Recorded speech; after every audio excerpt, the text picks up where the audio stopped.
2023 wasn't a good year for the Carolina Panthers, but I'm trying to make 2024 a better one for myself. Get started on your resolutions with Factor so you're ready for the new year. Factor's ready-to-eat meal delivery takes the stress out of meal planning and sets you up for success in the new year. Skip the grocery stores, prep work, and cooking fatigue. Instead, get chef-crafted, dietitian-approved meals delivered right to your door. With over 35 meals to choose from per week, including keto options, calorie smart, vegan plus veggie, and more, plus over 55 weekly add-ons, you'll have a ton of nutritious and flavorful options to kickstart your resolutions. Skip that overpriced takeout trap. Factor is cheaper and way more delicious than takeout. Get chef-crafted, restaurant-quality meals delivered right to your door, and they're ready to heat and eat in just 2 minutes, which means more time for you. Head to factormeals.com/C350 and use the promo code C350 to get 50% off. That's code C350 at factormeals.com/C350 to get 50% off.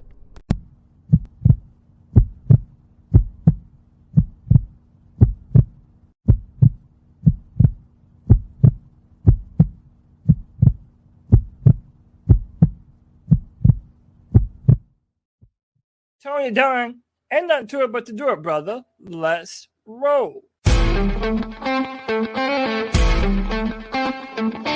a world where Carolina Panthers fans have an insatiable thirst for Panthers news and opinions, only one podcast roars ferociously.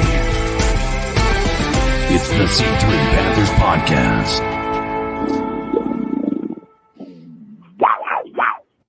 What is up, Panther fans? It's the C3 Panthers Podcast, brought to you by CarolinaCatChronicles.com. And it's the longest running Panthers podcast on the internet. And we're back. We're back celebrating our first win since November of last year. And we're asking one central question. Can the Panthers turn a win into momentum? We got the Cardinals this week, and we got a great show for you guys tonight. My name's Tony Dunn. You can call into the show at 252-228-5098. We've got Ed Smith speaks from the Bleav in Cardinals podcast, former NFL tight end from the Saints. Ugh, yuck, right? Ed Smith's been on the show several times, covers the Cardinals. He's been a great guest in the past. He's going to join us at 9:30. In hour number 2, we got your cat calls. We've got prize picks. We've got the latest news when it comes to the Panthers, whether it be Daviyon Nixon being activated, questions by Joe Person about DJ Moore's ability to separate, and why, or one question for me is, I wrote it on a napkin, will this Panthers offense ever get into gear this season? We'll talk a little bit about the game, breaking down the box, all of that with you guys, the greatest YouTube chat in all of the world. Cody Lashney is not here tonight. He will be back in full effect tomorrow or by Friday, but I want to go ahead and welcome in all the people as he does. Skunk Ape Mysteries, welcome. JD864, keep pounding. Phi Beta, Hitez, Panthers are kings. Cody C313, Dan Floyd. Let me see if I miss any. Zach Simmons, he's really good at this. Sideshow Rob, AJ Lindsay 1216, aka Drew, Joey the Blind Panther sees the truth, and Anthony Price up in the house, making true money. All of these guys are ready to talk, just like my co-host is. CK, how you doing, my friend? Oh, what we say, we are living the dream. I tell you what, Tuesdays feel just a little brighter after a win. No matter what you think about this win, it's hard to feel like there's some positivity to take from what we saw on Sunday. We're going to break it down. I think there's going to be some debates. There's going to be some conversations. We're also going to look ahead to this Arizona Cardinals team that is very hot and cold. They can be incredible or they can be absolutely garbage. And we're going to see who we see this year or this week. But we're got a guest, I think, Tony, that he has lined up that's going to help us learn a little more about that. So I'm excited to get that conversation underway. Ed Smith is co-host of Easy Sports Talk Show along with Javon Adams, 1060 AM in Phoenix. And again, co-host or host and co-host. I guess you're always a co-host if you have another host of Bleav in Cardinals podcast. He'll be here at 9:30 to help us preview this Cardinals matchup and figure out just exactly what we're facing and why this team is hot and cold. Should we be worried? Is this a place we can catch momentum? I think it actually is, but I would not be just writing off the Cardinals yet. If you haven't watched this team, Kyler Murray is still very, very good. And right now it's just about, can we take advantage of their defense, which isn't that great?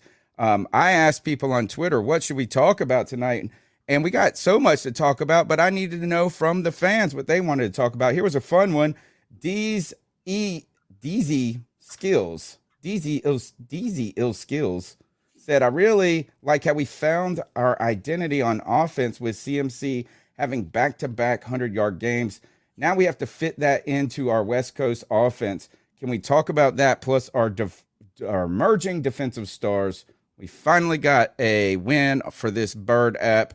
Greg, we're removed from the game just a couple of days. CMC been crushing it, but that's not surprising. The Panthers offense continues to struggle. How are you doing? How are you feeling to have this win? I felt like a few days later I might feel differently than I did after the game. And after the game, I just for some reason wasn't insanely excited. But a few days later, I still for some reason I'm not. Like I saw a win, but I didn't see what I needed to see in a win to make me feel more confident about this team. And then we're going against a team this week that I have no idea how to read, because on paper they should be fantastic, and they don't play like that majority of the time. But then when they do play like that, they're amazing, unstoppable. So I don't know what to expect from them. Well, I can tell you this: you can expect to be clipped just now because you put that pause between "I don't know how to read" and "I was watching the film." And so now people are just going to clip that and have you. I don't know how to read. Yeah. No, I don't know how to read. Yeah. I don't know how to read. Yeah. Or I don't know how to read film. How about that? Yeah. So look, I mean, you're right. Is the Cardinals are kind of a conundrum. I think that's what Cardinals fans are probably feeling at this moment. I'm sure Cliff Kingsbury is kind of feeling that. But I tell you this, is they can't run the ball. They don't have a great offensive line, and their defense isn't very good. So, but Kyler Murray and Hollywood Brown are very good. And so he can make stuff happen. I wouldn't write them off yet. This is a winnable game. They are actually road dogs, which I heard today. Cliff Kingsbury is 6-1 as a road dog. So they do well when they're underdogs on the road, but they haven't done well against the Carolina Panthers in the past, or at least in the past couple of years. I'm sure that they won't be taking this game lightly, as they remember us really kind of ruining their hot streak just 2 years ago, and that started this kind of cycle of them starting hot and finishing cold. We want to know what you want to talk about. You can call into the Cat Calls line at 252-228-5098. That's 252-228-5098. Be sure to smash the thumbs up button, subscribe, and consider becoming a C3 super fan, right? For a small contribution, monthly contribution, you get one of these cool green tags with the loyalty badge and your access to these special emojis, and occasionally or often to kind of impromptu special giveaways. Last week, and I can't say giveaways this time, we friended a C3 Superfan a group of tickets. They didn't do anything to earn it. They didn't enter anything. It's just we had 2 tickets that were donated to us, and we said, hey, let's give them to one of our super fans. We've given away some shirts, but just being a part of the conversation is what we want. Share the show, be a friend, tell a friend. And CK, you know what we need to tell them about? How the show is brought to you by Manscaped. They're our partners, and Manscaped is, I guess, the place to go if you're a man who wants to get scaped or to get groomed in a safe way. Manscaped brings you male grooming products, the best in around, the best in town. You can go to manscaped.com and use the promo code Panthers. That's promo code Panthers, and guess what you'll get? You'll get 20% off your order. You will get free shipping right? And you will help this podcast continue to sustain some sponsors. And what it's done is gotten us cool stuff already. This has helped us do stuff like this. Oh, hey. Oh.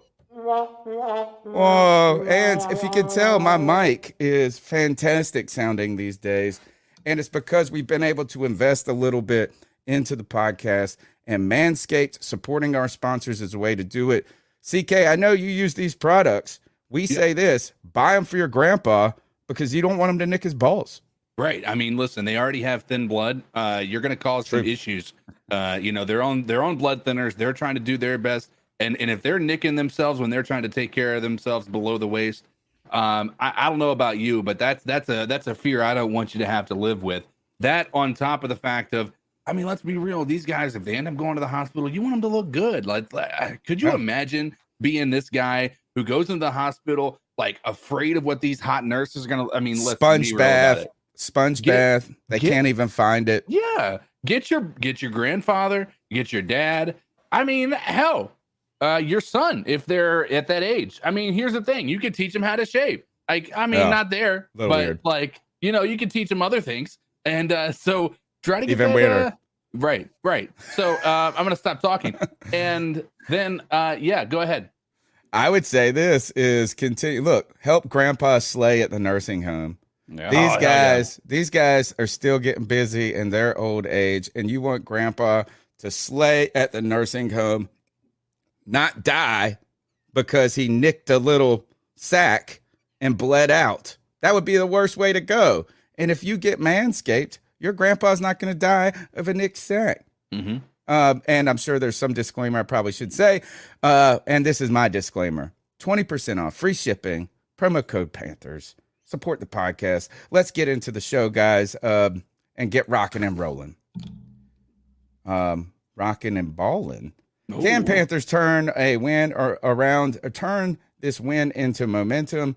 We beat a division rival. If you're going to win a game, that's a good game to win, right? Look, we lost some games. We don't really know about this team just yet. Like Greg said, he's not overly excited just yet. And neither is necessarily this team. But they are happy that they won. Matt Rhule kind of asked about the meaning of this team and the press conference after the game.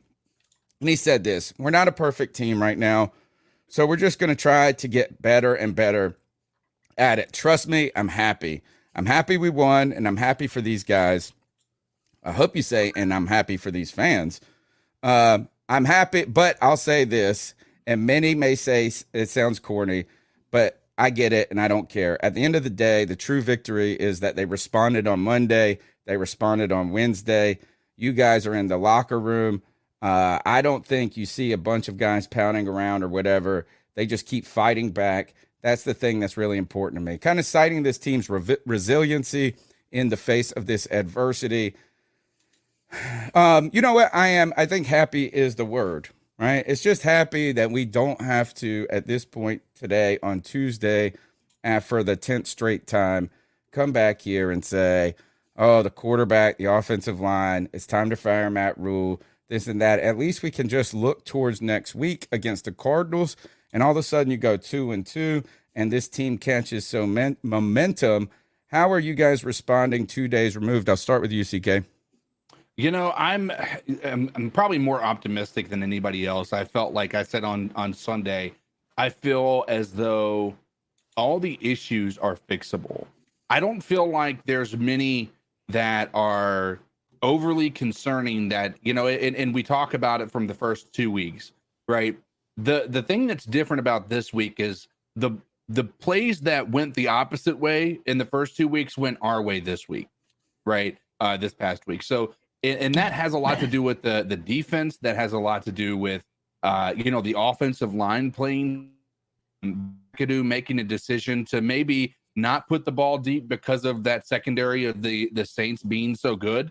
There might have been a plan that was involved that caused this to look like a lot worse game. Now, that doesn't take away the fact that Baker looked like he couldn't throw the ball accurate to save his life, but there's also a lot of extenuating circumstances. You'll look at, and I'll encourage you guys to go check out Unnecessary Bluntness. He put out a video breaking down the film, showing Baker Mayfield was to blame for, many of the things that we saw, but also you're going to see that many of the things that happened weren't on Baker entirely. Only. Yeah, not only. Right. And that's, those things are like DJ Moore being 20th in the NFL for separation from his defenders, right? He's not doing good at getting that separation. That's something we talked about on Sunday. That's something I talked about, saying that I wasn't seeing a lot of. And it's something that now, if you look at it, these are all like the universal PFF and David Newton, not David Newton, Joe Person wrote an article about this. And so when you see that, like, it's hard, it's real easy to put everything on Baker because Baker's an easy target. He's the newest guy. We all love what we see. We all love DJ Moore. Like, we want him to be an elite receiver in this league.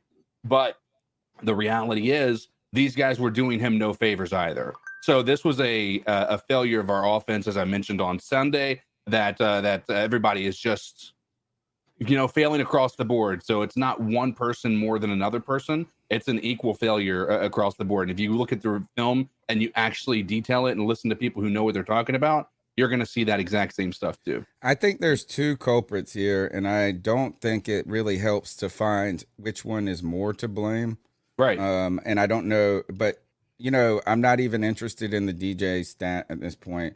What I'm interested in is that Baker Mayfield has yet to complete over 50% of his passes as a Carolina Panther in a single game. He's yet to crest 200 yards passing. He has not been a turnover machine, but like we asked this, why is it? Is it Baker? Is it something else? And really, if you look at the play calling that's been so far, it hasn't helped, right? Is that a lot of people have talked about the predictability of our play calling. There's been a lot, I think, too much put on Baker in a sense, like, is that we have this running back who crushes it all the time. And I don't know if we've really featured him in a way. And it doesn't just mean more touches only, just in a more dynamic use of him. It just really, it's to me, the two culprits are Ben McAdoo and Baker Mayfield. You can assign which blame you want to. If you want to make one worse than the other, right now is I know Baker has not played well, and Ben McAdoo has not impressed me. And this was a guy that I was hoping that was really going to bring his experience to the table and really help us in these type of moments, game plan for other teams and exploit their weaknesses. He's not been able to do that. Good news, Greg. Great news here. For the first time ever doing this podcast, we have not said it's because of the offensive line. I truly believe this. I don't think the offensive line has played bad at all. I'm going to say they've been flawless. Let's just say, look, they've made mistakes, but I kind of feel like the 2020 offensive line when they had Teddy Bridgewater, it's like, hey, that's not the worst offensive line I've seen as a Carolina Panther. This is definitely not the worst offensive line that I've seen in the last 5 years. And I would argue that they might be the best performing offensive line I've seen in years. There was actually a comment earlier in the chat room that I wanted to highlight, but I forgot to do it as it was going by, trying to keep up with him. Cody does this. I don't know how he does this. I know. He just keeps a clicking. Yeah. But it said in the chat that on ESPN, there was a reporter who had us report as the number one offensive line performance for the week. Yeah. I saw that as well. You're right. We're not talking about the offensive line. It is crazy. And it's weird looking at this too, because I know that after the game, you have your emotions where you've seen the game, you've got the emotions running high, and you maybe haven't gone back and looked at all the details. And I think that maybe I still put a lot of this blame on Baker Mayfield because, one, he is the quarterback, and two, he does need to play better. But you're absolutely right. Going back and being able to look at it and stop and pause and look at different details and not to be live following it, you can see that not everything's his fault. Like you said, he hasn't thrown over 50% completion percentage in any of his games, but I'm willing to bet if you go back and add all those drops and count him as completions, he's over 50%. Well, the part of it stuff like that. So the only argument that I will say, if I'm playing devil's advocate there, is a lot of quarterbacks have better stat lines and they have equal amount of drops, right? The problem is that Baker, when he was getting an open wide receiver, which again, he isn't getting a tremendous amount of help from his receiving core. That's facts. If you go and look at the actual the film and go watch Unnecessary Bluntness, watch his stuff. There is a real issue with our wide receivers not getting open. Now you can blame that on McAdoo and his routes, right? Because we did the same thing to Joe Brady. We said that his routes were too predictable, and maybe that's the same thing we're experiencing right now. But when Baker Mayfield did have an open receiver, he was overthrowing them or underthrowing them. True. And so that is where the criticism on Baker is real. Like, that is a real criticism.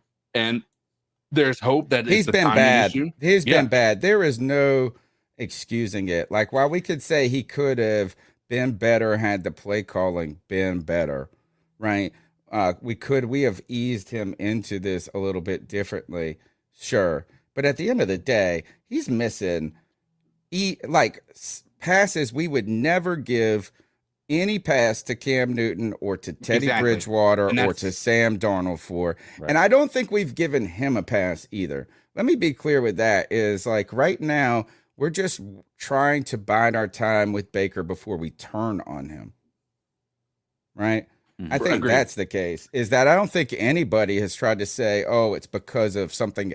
I don't think we've been excuse making for Baker, just in a sense, more hoping that it could turn around a little. I might have been making more excuses for him. And I admit to that, because I did the same thing for Sam Darnold and I did the same thing for Teddy Bridgewater.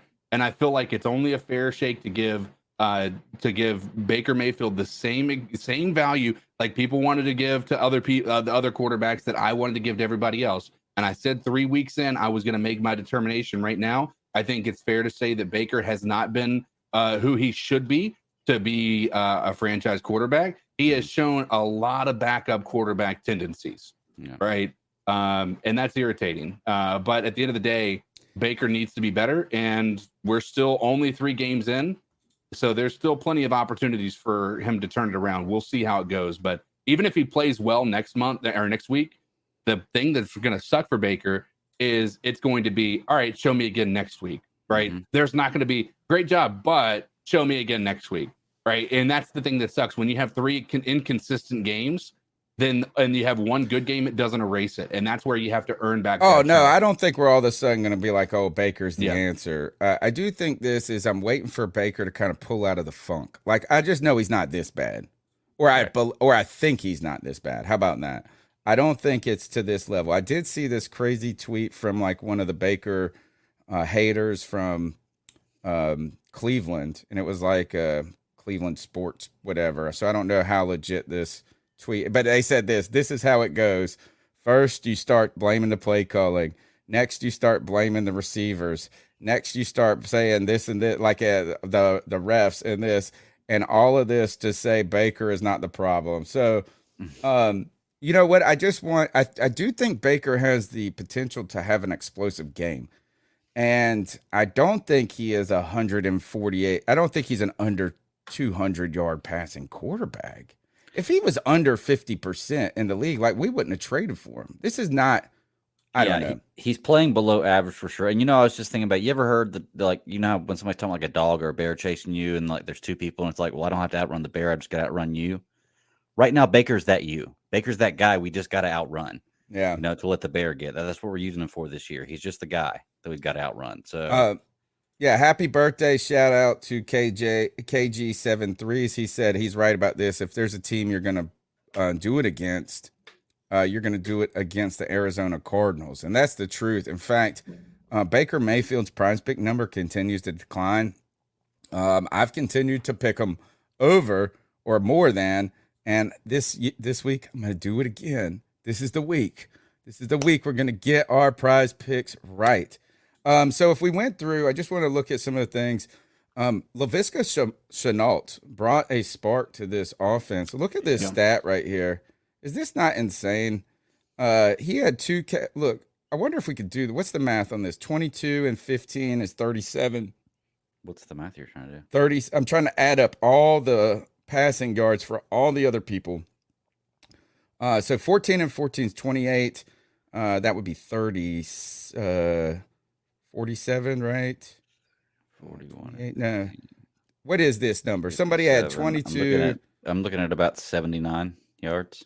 So Laviska Shenault had more yards than receiving than the rest of the team. Yeah. Oh, by far. Yeah, I could have told you that adding it up, looking at it. I mean, that's crazy town. Really? That's insanity. So he did provide a spark. He had a big play and a big touchdown just on 2 receptions. Some people said DJ Moore was the number 1 read on that touchdown. But really, I think instead of us focusing on this offense, I think it's time to really talk about this defense and give them some credit. I want to temper this. Look, I was kind of hard on them in the post-game show because I don't want to over-celebrate just okay. But they won this game for us. They scored almost the only offensive touchdown until Shenault's big play. They forced 3 straight 3-and-out plays. And you saw J.C. Horn, Derek Brown. So Daviyon Nixon, why are they saying he got promoted again when he played last week? I don't even know why that's a story on the Panthers website. Frankie Louvu, though. Frankie Louvu is the spark on this team right now. So the Carolina Panthers defense was carrying it, but here's the thing, is that the New Orleans Saints, they had a lot of penalties that put them in some difficult places on their offense. They got behind early. They were unable to kind of funnel that game through Kamara. While I'm excited that this defense has gotten better from week to week to week, I am a little concerned about their inability to get after the quarterback just with the front foot. Yeah. Even that, with that said, though, is this is a wild stat here. Is most pressures through week 3. Brian Burns is second in the league with 17. Mm-hmm. But how many sacks does he have? 1. That's the thing. And pressures are great. Like I said, that's what sucks about this is like, that's the next thing is, well, how many sacks does he have? It's like, well, if you try to look at it like that, then it's like taken away from the pressures. Pressures are huge. But it's just, I would rather have, I mean, I guess if you get a sack, you're getting a credit for a pressure too, right? Yeah. So, okay. So I guess I wouldn't. So, I mean, he's played well. He's been our best defensive lineman for sure in this case. But actually, I want to give Derek Brown continued props. I have actually been a Derek Brown supporter while most people kind of turned on him. He graded out really well 2 weeks in a row. Yep. J.C. Horn is definitely going to grade out well because he had a batted ball that led to an interception as well as an interception. J.C. Horn is the second highest graded person in PFF this week. Nice. Wow. And you know what? Can't the eyeball test just tell us a lot about this? Is like they made big special plays. Well, the problem is like from a cornerback perspective, is it's really hard to say that because if you're playing really well, then the quarterback isn't even throwing to you, right? So like it's similar to the Josh Norman effect in 2015 when Josh Norman, he wasn't getting many targets. The benefit to him is he was taking it, he was getting interceptions when the targets were coming his way. So it was there was value there. But, for a guy, that's where PFF is advantageous is because like, for instance, offensive tackle or something, right? Well, if you can grade them based on their performance, because you're not going to get a stat on them outside of sacks allowed, maybe. That's still not a super fair, assertion to be able to grade their entire performance based on. So I think that the PFF is it allows for the things that are impossible for the eye test to really show you, because if J.C. Horn isn't getting breakups and interceptions, well, you're not going to have an eye test because there's no camera shots of him breaking up passes and intercepting balls and all that stuff. You're not going to see any camera angle of him outside of him locking a guy up maybe once or twice. Yeah, again, good news is that the Carolina Panthers offensive line has played better and better each week. A lot of cool things. A lot of people are surprisingly happy with Pat Elflein's play at center. Austin Corbett, Taylor Moton had a bounce back week this week. Mm-hmm. So you see some of those grades on the offensive side of the ball, which is surprising given the fact that our offense has been so putrid. We want to hear your thoughts on not only the Carolina Panthers game this past week, But heading into the Arizona Cardinals, you can call in on the Cat Calls line. We'll be featuring those calls in hour number 2. The number is 252-228-5098. We want to remind you to subscribe, smash the thumbs up button, and get ready, folks. We got a great guest coming on right now. Ed Smith. Can you guys bring him in? Ed Smith from Bleav in Arizona Cardinals Podcast. He is the co-host of Easy Sports Talk show alongside of Javon Adams, 1060 AM in Phoenix, and he's been on this show several times. Welcome back to the show. How you doing, Ed? Good to see you, gentlemen. It's almost like we're in the same division or something, man. Every year it goes that way. I know. We are playing each other a lot, it seems, and sort of at this kind of crux of the moment time in the season, strangely, for teams in the past, and I think for us this year, again, maybe 2 years ago, you guys came to town, kind of spoiled the hot start for the Cardinals, and then it kind of started this deterioration that we have seen as a pattern for the Arizona Cardinals, where it's like a hot start and then a bad back end of the season. This year, though, is a different story for the first time in a couple of years under Cliff Kingsbury. You guys are trying to figure out who you are, just like the Carolina Panthers are trying to figure out who we are. And this game means a lot, I think, to both of us. What's going on with the Arizona Cardinals this year? But, it all kind of started with our off season, and almost immediately after the regular season or postseason wrapped up for us last year, we took that beating by the Rams, kind of moseying on into the sunset. And shortly after the Pro Bowl, all of a sudden we got scrubbing of social medias and all this contract talk. It was such a messy offseason. And I know you guys know about this because all the things you guys had to deal with as well. But it just seemed like it never stopped. And then we get to training camp, and, I don't want to be that old guy, get off my lawn, but. Oh, we lost him.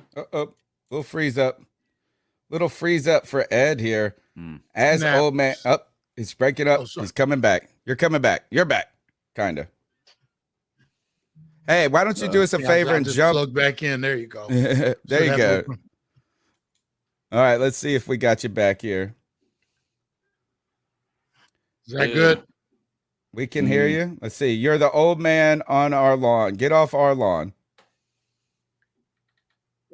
Okay, there we go. Right. Yeah, the way they handled training camp this year. The way we handled training camp this year with nobody participating at all, even though we had all these new pieces in here. We had, D-Hop is going to be suspended for 6 games, first 6 games of the year. It wasn't important to get anybody on the field. And I think you're seeing the spoils of that now. We look just lethargic. Our game plans are not great. We're just trying to figure everything out. Our offensive line has had no opportunity to play together.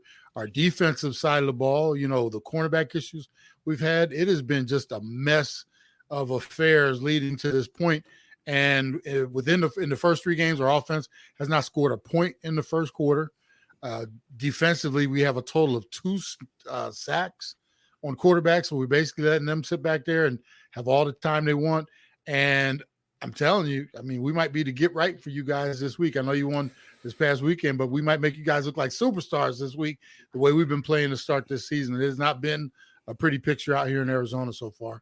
I know it's easy to get down on a team when you're so close to them and you're disappointed with expectations. We've kind of experienced that through our first beginning of the season. But, we try to remind ourselves it's early, right? We were 0-2. We're getting 1-1. Yeah. Maybe we can get to 2-2. I went and watched the Cardinals game this past week against the Rams, against the tough team. And this is what my assessment, and you tell me where I'm right or wrong or what you see about it, is that I understand the national narrative that the Cardinals are lost right now. That's what everybody's saying, is that it's a mess from the offense to the defense to everything right now. But I watched the game right there where I've seen, and actually the week before, Kyler Murray doing his crazy magic, running around, doing his thing. Kyler Murray was on point, I felt like, a lot in that game last week. And he was not aided by a couple of things. Number one, like you said, a kind of a porous offensive line, an incredible lack of a running game. 0-0 running game from the Cardinals. And I don't know if that's a one-game special or if that – it seemed like it looked like it would probably be the norm. There were drop balls. There were things like that. But then you flip to the other side of the ball. You're so thin in the secondary and at linebacker. The linebackers look like little baby giraffes running out there. And the defensive, so the defense has nothing. It almost seems like it's Kyler Murray and Hollywood Brown go and make magic, and that's it. Well, you got to see the best of so far this year in Kyler and Marquise Brown. Okay. I refuse to call him Hollywood. Mama named him Marquise. Oh, really? Okay. Yeah, Mama named him Marquise. I'm going to call him Marquise. But no, I'm just joking. This is from a movie. But, you saw the best of them this past week. They have not looked that good in the first two games. You got to remember, in the Raiders game, we were down 0-20 going into the third quarter, and I have no idea what the Raiders did to take their foot off the pedal and become lethargic on their side, and then allowed Kyler to get into that mode where once, he sped up a little bit, they started picking up the pace of the game, and then he made some magical plays. And I've never said that I've always said that he is one of the most special and gifted young men at that quarterback position. One, you can't always rely on that, but, he picks his spots. And, he's not like, even this past game, going into the third quarter, I think it was, he had 0 rushing attempts. And I don't know whether that's by choice or maybe he just doesn't want to get hit. Whatever it is, that's a portion of his game he's got to have in the tool bag every time he steps on the field. And I'm saying use it wisely. He's a small guy. He doesn't want to be out there in harm's way, but you got to utilize that part of your game. It's almost like he's reluctant to do that at this point. That's going to make him more of an average quarterback. As far as our running game, you've hit that right on the head. I've been screaming from day one. One thing, we got to get Kyler Murray under center more to make our running game more effective. Connor is a downhill dude. He's not one of those dudes that's great in the read option thing where he doesn't get started until Kyler either pulls the ball or doesn't. I think that's a flaw in our running game. The other is our offensive line is not very good at all. And then the other thing, Kingsbury bails on our running game the second things seem like they're not going right and never goes back to him. We threw the ball 58 times this past week and ran it 21, I think it was. And this wasn't a game like a blowout. The final score of the game was 20-12. So where was the need to totally abandon the running game? And so that's game plan. It's execution. It's, like I said, it's something's going on with Murray where he doesn't want to run all of a sudden. And maybe, just maybe, he got that big paycheck. Now he feels like he doesn't have to do it. He's making $47 million average a year coming up here. And, he's got that money. Why am I going to go out there and put myself in harm's way? Right. I'm not working for that paycheck anymore. I already got it. I hope it's not that mindset, because that's going to destroy everything that we have going with paying players these huge numbers in the future, right? Man, I think it is. I mean, I think this is that that Rams front was eating them alive, bro. They were just eating that team alive. And while I understand you don't want to abandon the running game, it wasn't. I don't know how good James Conner. It just wasn't working at all. Nothing was working. That defense was owning it. But on the other side of the ball, I tell you one thing that wasn't working was that defense, man. If there gives me, like you said, a get right game. Oh man, I tell you this is I know that the Rams have a lot of players, but these guys were just running free. These receivers just had wide open, it was just open. See, it could have hit the side of a barn. If Baker Mayfield get right against this defense? Let me give you some thoughts on this defense. First off, we just let a Chandler Jones go without a fight. The anchor of that defensive front. He goes on his merry way. We don't replace him in a draft. Then we don't address our cornerback issues. We're probably one of the most depleted and worst teams as far as the cornerback position in the NFL. So free agency comes and goes. We don't address that, either one of those. The draft comes. We don't address either one of those. We go out and spend the first round pick to trade for Marquise Brown. Then our second pick, we get a tight end. We got Zach Ertz here. What the heck do we need another tight end for? Instead of addressing the edge rusher or get somebody to replace Chandler, go get you a top flight cornerback in either of those first 2 picks. So, you talk about inept. I mean, whatever scheme whatever scheme that Vance has is going to be utterly useless, because if you don't have the pieces for the board, the game is over. And you guys have seen it. They've run. You've got whoever's faced us. You've run against us at ease. I'm talking right out the box too. You don't even have to try to figure it out. Like, hey, this isn't working. No, you guys. They've come out. 5 and 6 and 7 yard rushing averages in the first quarter or two with ease. And then when you want to throw on us, there's nobody out there to stop you. And then to boot, we can't get any pressure on anybody. Like I said, 2 sacks in 2 games.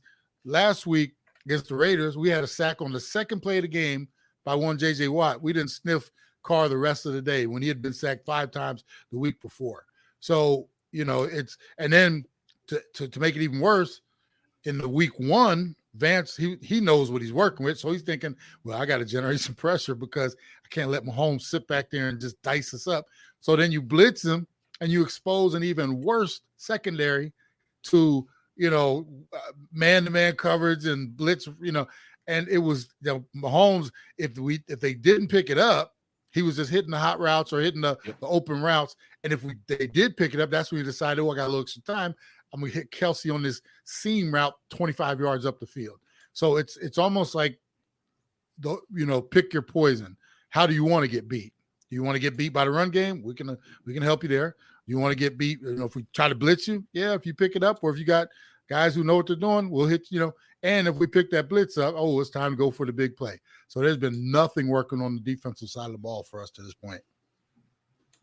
Yeah, so I know that you mentioned a lot of the off-season drama, I guess you would call it. Do you feel like that has been a distraction? I know you had that one really incredible, once-in-a-lifetime comeback that happened 2 weeks ago. But do you see this team being distracted, or do they actually feel like they're pretty well meshed together? Well, we've already got Kyler Murray in his press conferences talking about everybody else needs to step up and stop sleeping because, he has freedom to do whatever he needs to do out there. Ooh. And we have to – now, you want me to read a quote for you? Yeah, actually, that actually sounds you know what? We would have run Cam Newton. We would have drug Cam Newton through the mud for something like that, if that's like what it sounds like. Yeah. I told guys you have to be awake when you play with me, no matter what the play is. Murray said in his post-game conference, I have free reign to do whatever. So when you sleep and you don't think you're getting the ball, you can't play like that. Everybody has to be heads up in the game, locked in, and we just have to be better. So, it goes on from there, but it's almost like he's calling people out.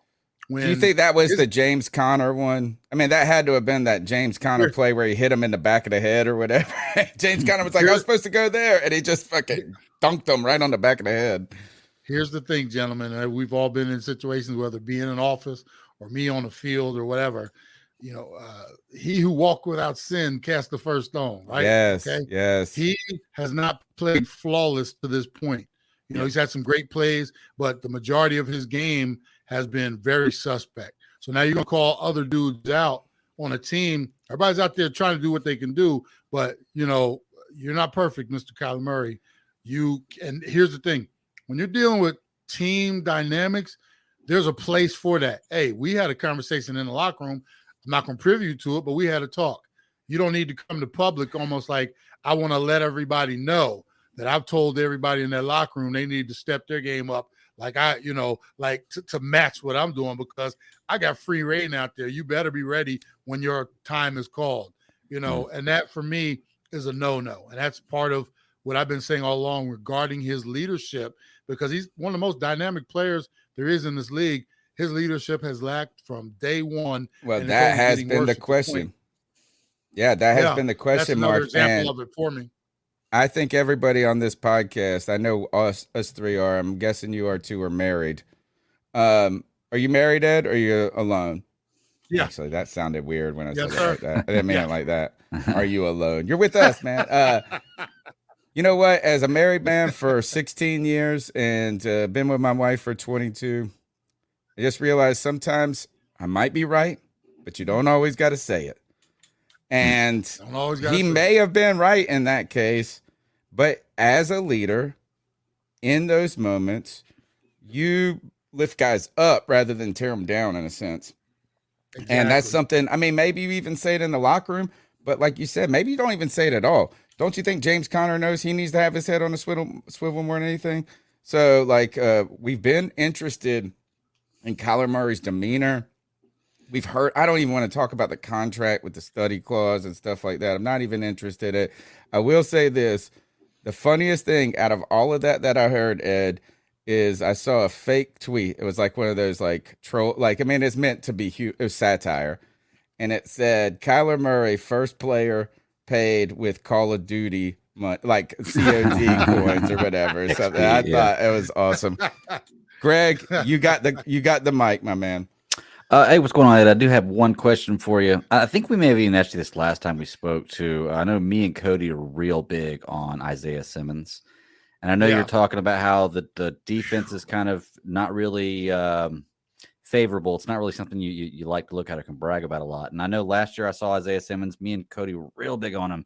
And I saw him get burned bad a couple times last year. Made highlights getting burned or, lowlights, I guess. Yeah. But wasn't he the one who forced the fumble against Renfro in the game this year? And I wanted to ask you, has he improved? Does he look more like the player we were expecting him to come out of at a college? And if so, is he somebody, if he's on top of his game, we need to look out for playing against? Great question, man. I do remember we talked about this last year. Simmons is in a fog right now. Okay.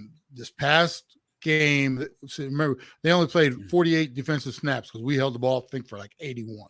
So out of that 48 snaps, right when he starts talking about good stuff. I know, right when he's about to come back. Come on back to us, Ed. Come on back. Frozen Ed. He's frozen in time. I was wondering, I think too. There we go. You're back. Okay. Out of 60 some odd snaps against the Raiders, he had 15 total snaps. It was almost like they were trying to bench him. Ooh. The problem out here, what they're doing, Greg, they're taking Isaiah Simmons and totally mishandling this talent. Meaning they've almost declared, hey, he can do everything. So that's what we're going to ask him right out of the box. We want him to play safety, middle linebacker, cover in the slot, and play each linebacker position. And at one point, they had the green dot on the back of his head, right? So he's swimming out there. I have been preaching and praying, let this man do one thing and get great at it. Then you expand him out. Imagine if all you did was put him at the linebacker spot, middle linebacker, outside, I don't care, whichever one. Let him play that one spot like a true linebacker. Let him go get it, downhill, et cetera, et cetera. He learns that, then you can start piecing everything else in there. What they've done, they've ruined his confidence already, if you ask me. And I don't know what practices are looking like, but they're using that as the main excuse, like he's not practicing well. So, that's why his snap count is down. It's basically, they're not calling it a benching. They're just saying that, that was just the game plan. If you got this beautiful young athlete that can do all these different things, how can you game plan not to have him out there for the majority of the snaps? Mm-hmm. And I'm telling you, until they free his mind a little bit and just put him at one spot, let him do his thing, and then, like I said, grow into the other areas they want him to, he's going to be a hot mess, and he has been. And you can tell there are plays when he's out there, he's just a half a step slow because he's thinking too much. It seems like he's always in the wrong place trying to play catch up, whereas if he, like I said, had a better grasp on everything and just one thing, he might be an absolute beast out there. But I'm to answer part of your question too, I think he's getting a bad read, meaning if he was in, say if you guys had scooped him up and he was in Carolina, which right now, he might be a straight just beast because, like I said, he might have been utilized differently, but the way the Cardinals are treating him so far has been a total disappointment. We would have ruined him too. Yeah. We would have ruined him too. Well, is it kind of a situation, hang on real quick, Tony, is it kind of a situation where like he was great at all these things in college, so coming into the pros, you imagine he could be great at all these things as well, but he'd be superior at one thing if they let him do this one thing, and then dabble in these other things, what they need to do is what you're saying, and that sounds about right. I haven't got a chance to watch a lot of his play, but yeah, I was joking the other fumble. day. I was joking the other day on our radio show. What they're trying to do is imagine trying to jump from basic math to algebra to trigonometry to calculus, just like, then that's what it is. You can be great in college. There are very few that come into the NFL and all of a sudden they're just great. They have to learn it. They have to get up to the speed. And like I said, you don't just throw everything at them all at once. Let them chew a little bit at a time. And then eventually you get that great, dynamic player. They're just, like I said, and the sad part, gentlemen, I don't think they get it. I think they're going to continue on this path with them. And then he'll be considered a bust because he didn't turn out the way they wanted him to when they were the ones who mistreated him and misused him in the first place. So to add to that, so I think the downfall of the defense for the Cardinals, and I say downfall reluctantly, it started with the drafting of Isaiah Simmons, right? The following year, you guys also, on top of this year letting go Chandler Jones, you let go of Hassan Reddick. Yes. Right. And I think the Isaiah Simmons drafting, was the nail in the coffin for Reddick, even though after that year, he had his best year in Arizona, the year Isaiah was drafted. Actually, I'll stop you real quick. The drafting of Zaven Collins was the beginning of the end yeah. But to that point, so you talk about the downfall, and you guys pay an arm and a leg to JJ Watt to come here, injury prone up to that point, getting to the end of his career. He's made an impact play last week, I think, if I'm not mistaken, but for the most part, largely overpaid at this point. Mainly for legacy, right? So right now, what is the biggest weakness on that defense, and how much of the decisions over the past 2 years, or let me rephrase, all of these decisions, how hot is the seat for Cliff Kingsbury? The sad part, gentlemen, is we just gave him an extension through 2027. So, and with a cheap organization like ours, I said it. Oh, let's rephrase that. I used a different word on the show the other day. Frugal. With a frugal organization like ours, you spend that money up front like that, it's going to be all kind of headaches to try to buy him out of this contract. They're not going to want to pay him and pay somebody else. So this nightmare of Cliff Kingsbury might go on for an extended amount of time. What was the study clause for him? I don't know. That's a good question. I don't know. And he's got to play video games for 4 hours a week. You got to make him play Madden 4 hours a week. Him and Kyler, they should get together. That's how he's got to teach Kyler the playbook. He's like, all right, we're gonna go on Madden. I've uploaded the playbook. There you go. This is what that's a good call. They could work that one together. Yeah. Heck yeah. Anyway. But this extension to me, it'd be one thing if it was 3 or 4 years ago you gave him a second extension. You just gave it to him this year. So they're not going to eat a lot of that money. So that means Kingsbury's going to be around there for a spell. And that 4 years, this is his fourth season, 4 seasons in, he still looks like a rookie coach when it comes to making decisions, the clock management, preparation, making adjustments when your initial stuff doesn't work. These are all things that in year 2, you start to get better. Year 3, you're mastering it a little bit. Year 4, if you're a quality coach, you're moving forward with this organization. And I think the smoke and mirrors, guys, has been the fact that the team had those hot starts, and then we backed our way into the playoffs last year. So it's like, well, look, they've improved every year, under his. I mean, if that's your goal to skeet in and then get blown out, if that's your goal, then I guess complete. And I was gonna say it's very. What's eerie about this is the only difference between what we've seen from the Cardinals and what we've seen from the Panthers is you guys have a quarterback who made it look better, right? We both have first-year head coaches in the NFL coming from college, which largely has been a disappointment on most teams. I don't think there's been very many. It's an outlier to have a successful college coach come in here and be a successful head coach. It's just a rare thing. It's not impossible, but it's rare. But that's also one of the reasons you don't go drafting, quarterbacks who have traits that are considered outlier benefit. Like they're not like you can draft a Drew Brees prototype, but the problem is like that's an outlier. You're betting on the under at that point in time, right? And so I think that's the same thing with college coaches. We were all kind of optimistic for Matt Rhule. And the problem, and this is the thing that I'm kind of afraid for Arizona, is the success that has happened on the back of people like Kyler Murray having, like, really, let's be honest, some incredible players, a lot of talent on that team for the majority of his years. Is now that there's an extension, it's almost like, oh, okay, well, we're in this for the long haul. We got to do to Kyler what basically Carolina did to Cam, which is basically just let him run the show and hope that it works out, right? You won't do that with an offensive coach, and that's what I wanted to kind of just circle back with Cliff Kingsbury. You were talking about those draft picks. I've been, and just because I'm picking up my kids from school at this time, I've been listening to Colin Cowherd on the radio for like 15 minutes, and his big shtick this past week has been how defensive coaches, if you look at all the defensive coaches around the league, their quarterbacks stink. And if you look around the offensive coaches around the league, their quarterbacks are good, or improving from year to year. Yeah. How much of this defensive ineptitude, the ability to win down the stretch, comes back to having a guy that's going to prioritize the offense no matter what?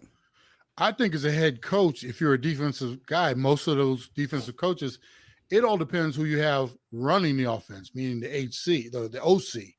If you got a quality guy in there, you let him do his business. You oversee it. You just don't try to get in the way and mess things up. And that OC, his priority is and should be his quarterback, coaching him up, making sure he is the focal point of everything they do as far as protecting him, game plan, et cetera, et cetera. Use them to the best of their ability. And I listen to Colin a lot too. I actually disagree with him on that one point, that just because you have a defensive guy leading the way, you're stunting the growth of your quarterback. No, if you go get a good quality OC, then everything should be good. It's just a matter of how they handle that business. In most instances, you look at some of these good defensive coaches, they've got garbage as far as their OCs, and maybe that's their biggest problem. They don't know how to pick that. But the quarterback, you get it right, you should have somebody in there grooming that dude. I mean, what's a defensive coach mostly do? Belichick, I'm sure he goes from room to room. He spends more time in that defensive room, at least when Brady was there. Can you imagine? He spends all the time in the defense room because he ain't got nothing to worry about on the offensive side. The problem is you put somebody in there who's inept, now you got to start peeking in there more, and you're making suggestions more and stuff like that. I think that's the biggest thing, not the fact that you have a defensive coach on that, head coach. Yeah, but relating it to Kingsbury, though, in a sense, and kind of is like look at how weak the defense is in this case. And like you said, trading for Hollywood, giving up that first round talent, then going and getting a tight end. You're always prioritizing the offense in that case. And that kind of leads to this kind of systemic where these defensive coordinators have to work with kind of the scraps of it. And now let's circle back to Isaiah Simmons just real quick, because you mentioned something about this jack of all trades, master of none type mentality with the usage of him. Now, the Carolina Panthers have been on a free fall. We just broke a 9-game losing streak with a win over the Saints this past week. And our defense has been terrible against the run. There's been some question. Everything, when you're on this kind of free fall, everybody is in the firing line when it comes to criticism. And finally, our defensive head coach has come into our sights for running a 3-3-5 stack, a college-type defense.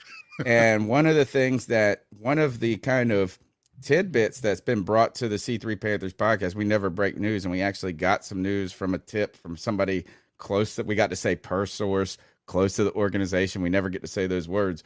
And one was that Jeremy Chin was upset that he wasn't being used in a singular role and being able to get good at that.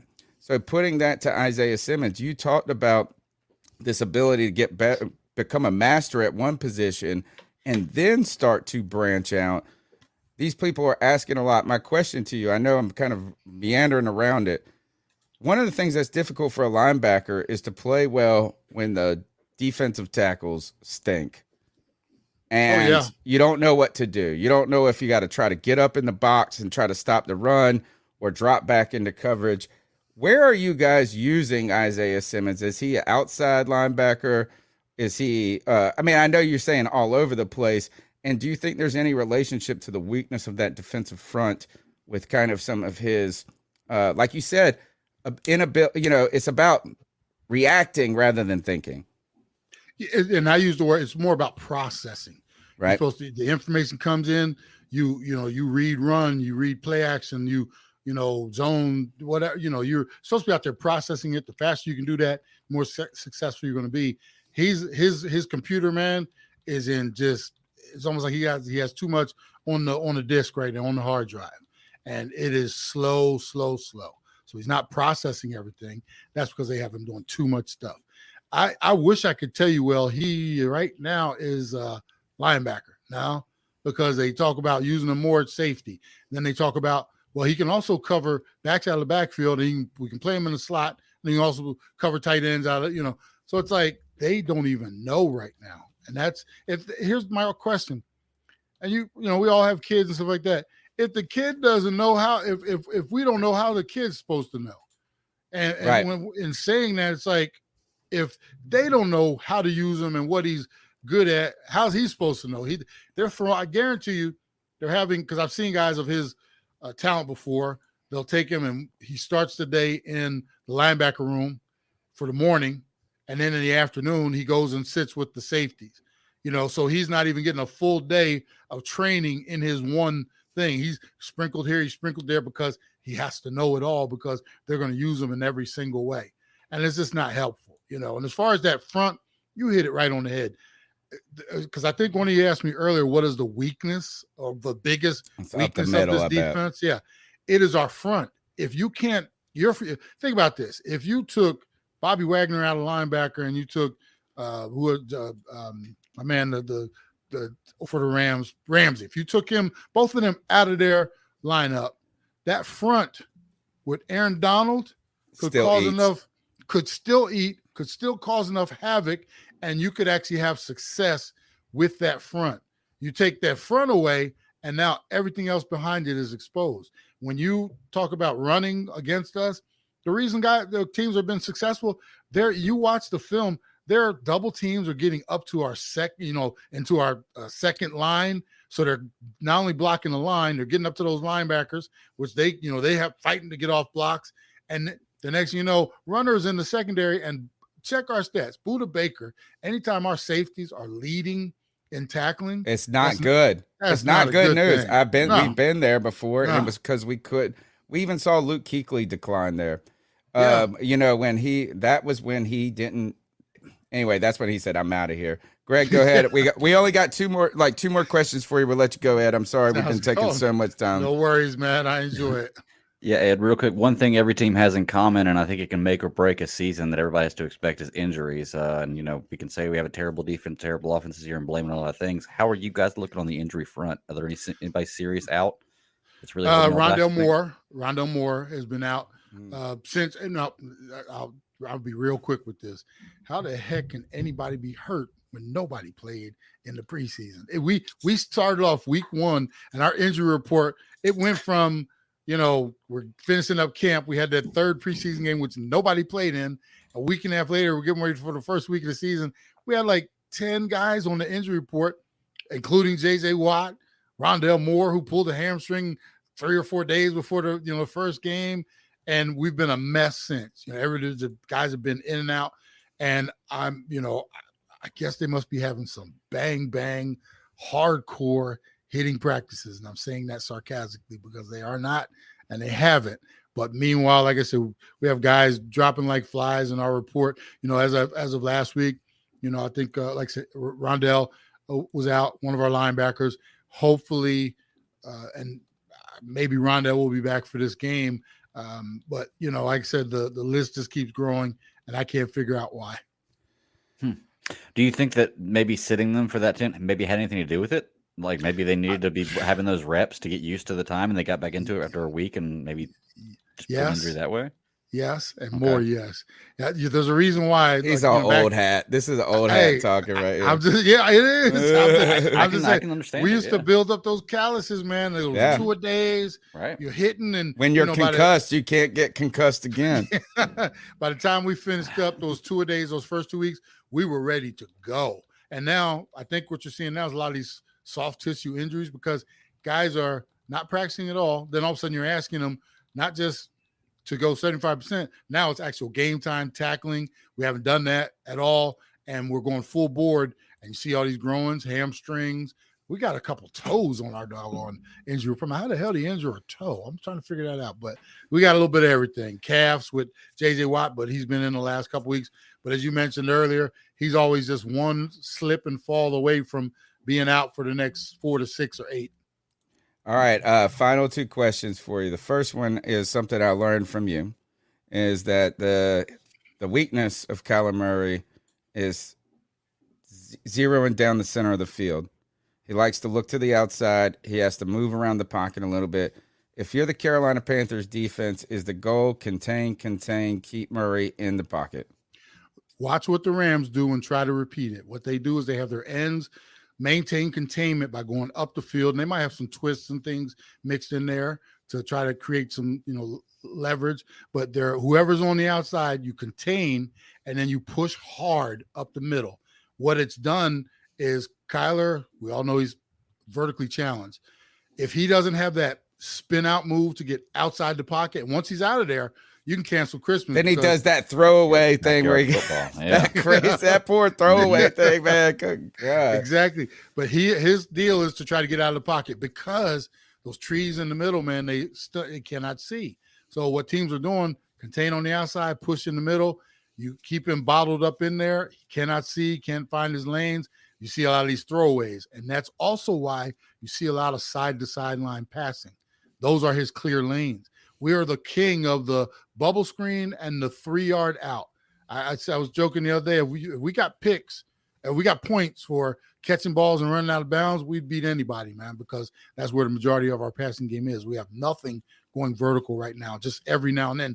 And without DeAndre Hopkins, he's literally just trying to find somebody out there, and it's not working because the ultimate safety blanket is D-Hop, and he'll be out for the next 3. All right, the final is a kind of a sort of fast hitter, real quick reactions. Your first thought on it. We got our first real sponsor on this show, and when I say our first real sponsor, the people that paid us ahead of time. And we don't got to sell nothing. We don't got to sell nothing. We got to, you know what I'm saying? Like, there's no beautiful thing. We do have a promo code, stuff like that. But they said, hey, we're going to give you this. So look, we're big fans of Prize Pick. It's actually ridiculously fun. Use the code C3. You get a 100% deposit bonus on your first time, and you get to have fun on daily fantasy sports. But here's my question to you: the way it works is more or less on these numbers. You try to find a and we always. So Kyler Murray, more or less 250.5 passing yards. More or less James Conner, 38.5 rushing yards. More. Less. Less. Oh, wow. Man. Wow. Okay. Wow. Less. Okay. Marquise. Mama named him Marquise Brown. 59.5 receiving yards, more or less. More.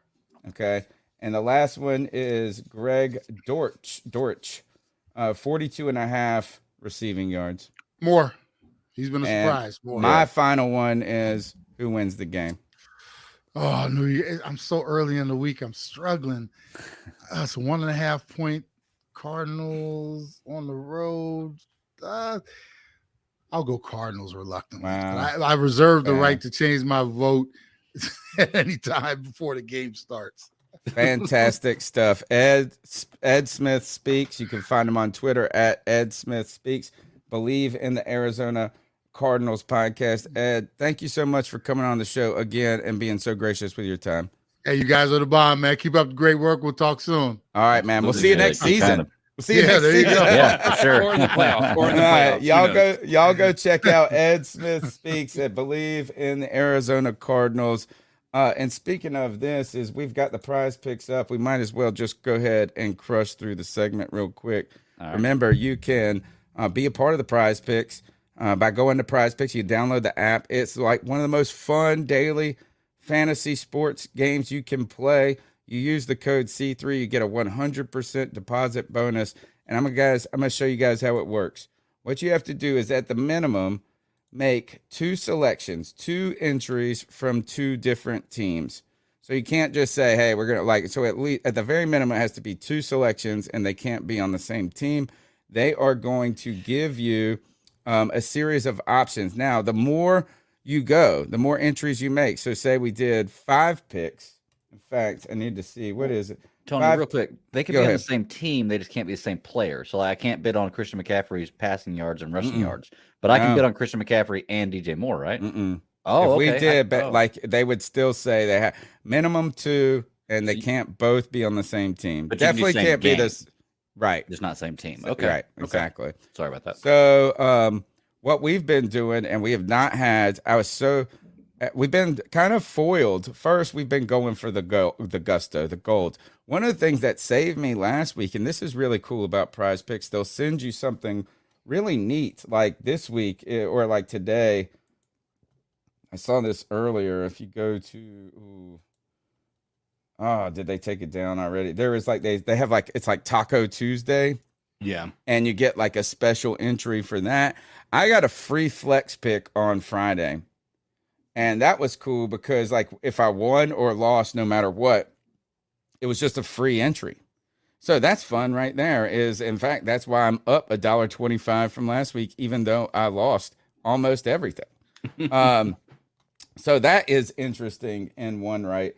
But what we want to do is we've been trying to focus on the Carolina Panthers, and there are some trends that have been showing. One of the things that I've noticed, guys, is that Christian McCaffrey's rushing yards are lower on Tuesday than they are on Friday. So if you believe Christian McCaffrey can get the yards that are showing up on Tuesday, it's the time to get after it. You get a 5-yard difference. And I think C3's been making a little headway on this. I think some of our stuff is kind of moving the numbers a little bit, maybe. Promo code C3, 100% sign up bonus. We'll go. We got to make our prize picks this week. I think this is the week. This might be.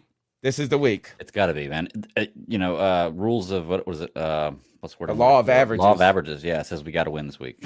So, and well, or you know what is that? It's got to be that Baker finally bakes. He cooks. He finally does it against a defense that Ed tells us is atrocious. So is that the one we want to use for Carolina's Baker? Look at these other ones. Robbie, I'm going triples on this. I'm gonna go. I feel like this is I'm trying to hit. Ooh, I like this. I think they listen to the noise, folks. I think the Carolina Panthers have their ear to Twitter all the time. I think they know Baker's time, the law of averages, DJ Moore.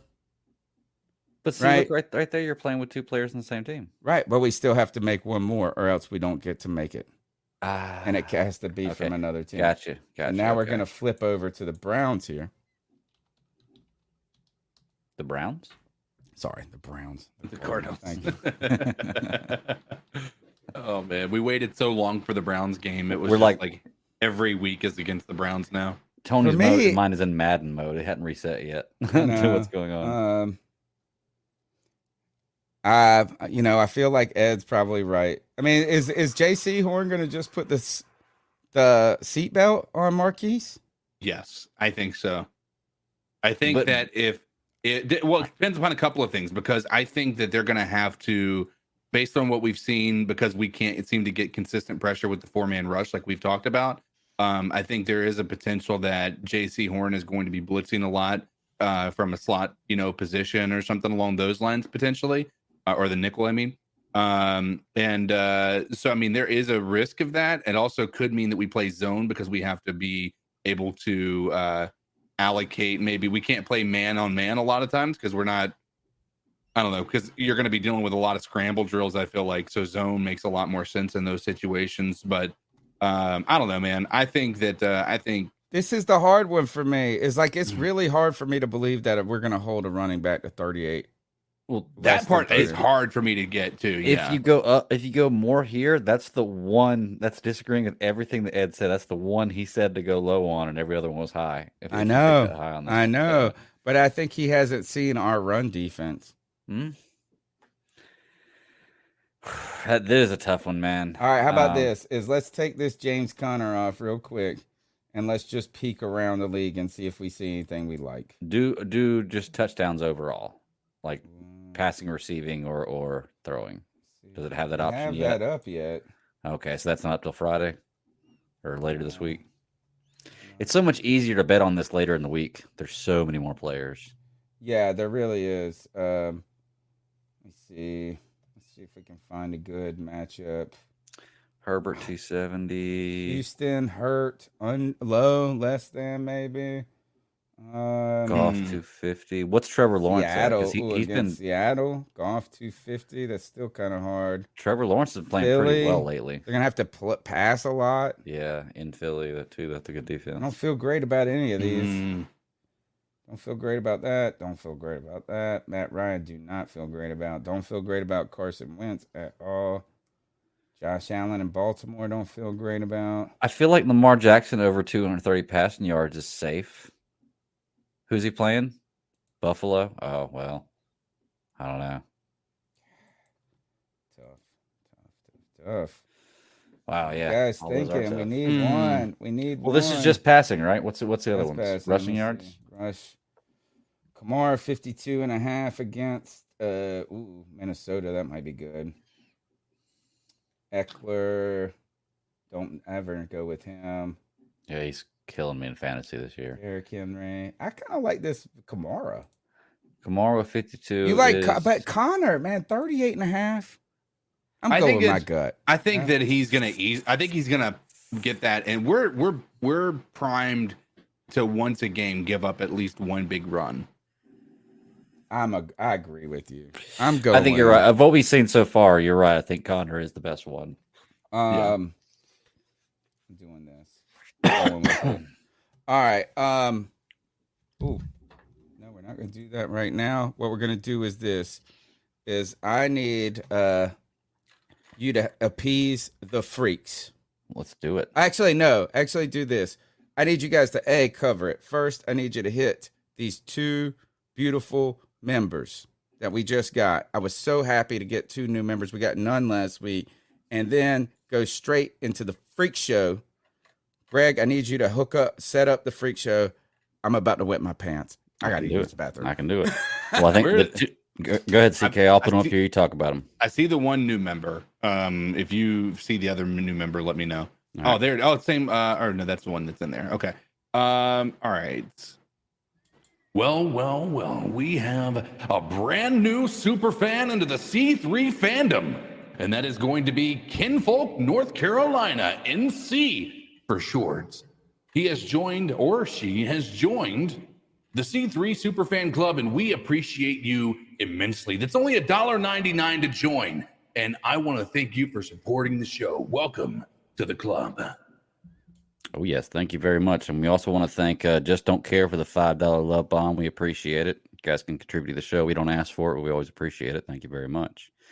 And CK, there's one more thing in there, man. We got a bunch of people in the chat room and not a bunch of thumbs up. So why don't you hit them with them golden pipes and tell them what's up? Ooh. You don't say. Let me do something here. If I do it right.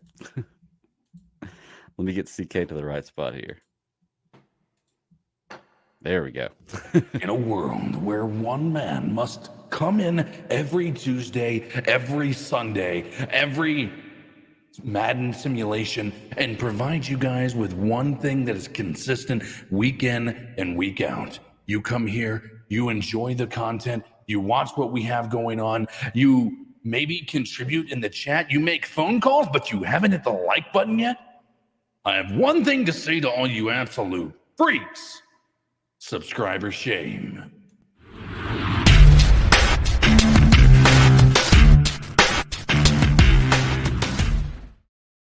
We're ashamed, everybody. 157 in the chat right now, 101 thumbs up. Get it up. It's free. It helps the algorithms. Check it out, y'all. I mean, spread the word. This show's built by y'all for y'all. Let's do it. Man, I tell you one other thing is it is Prostate Cancer Awareness Month. And the way I just had to use the bathroom after drinking 2 Miller Lights, I got to go get my prostate. Good Lord. Get your prostate checked. Woo! And also, guess what? The show's sponsored by Manscaped. And if I go and get my prostate checked, I want to be fresh and clean, right? 100%. I mean, in case it's anybody. So go to manscaped.com, use the promo code Panthers. Promo code Panthers, you get 20% off of your order, and you get free worldwide shipping. Folks, I know it's like it feels like we're begging. In fact, I am begging at this point.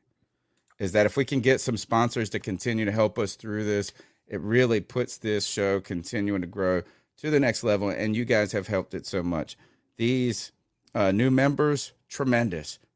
Welcome to the inner circle, folks. And you can donate to the show in whatever way you feel appropriate. There's information in the show notes. There's super chats available if you're interested.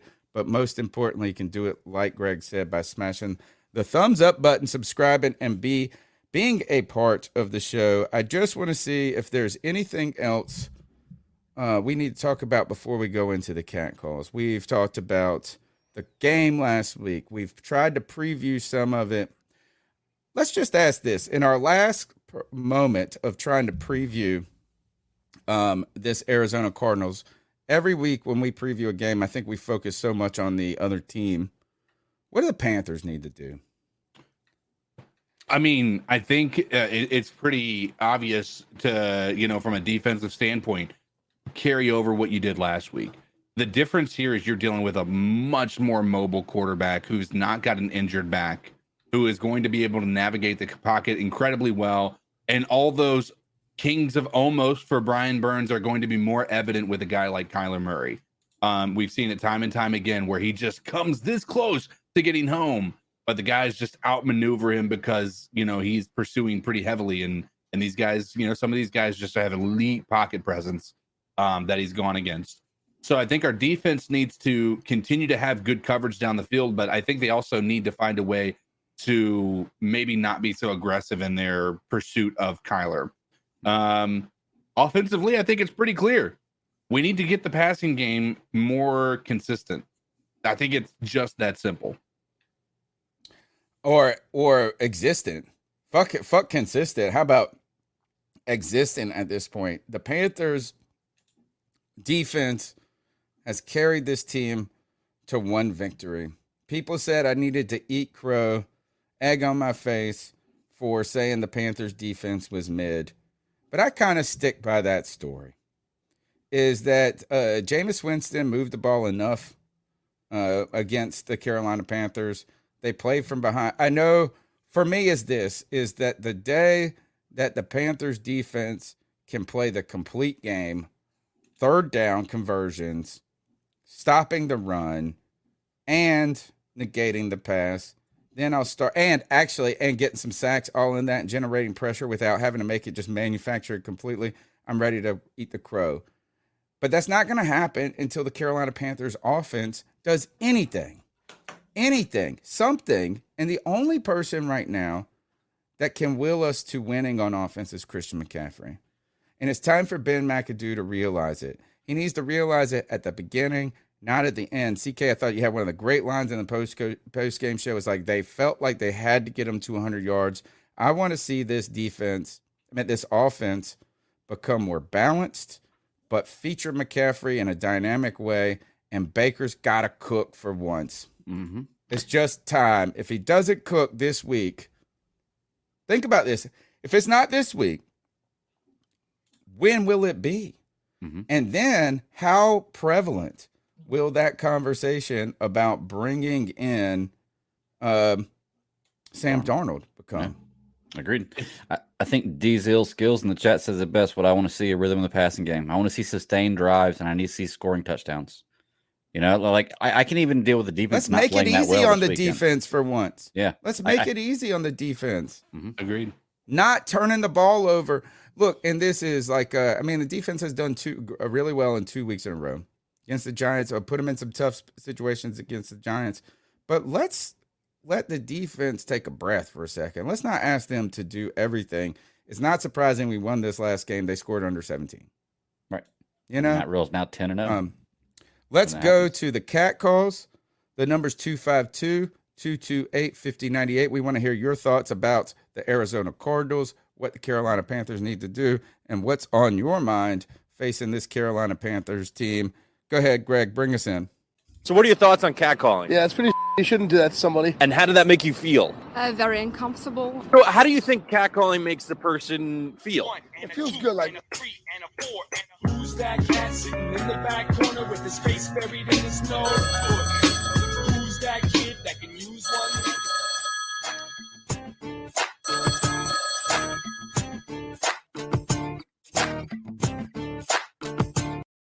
Again, I'm a first-time caller.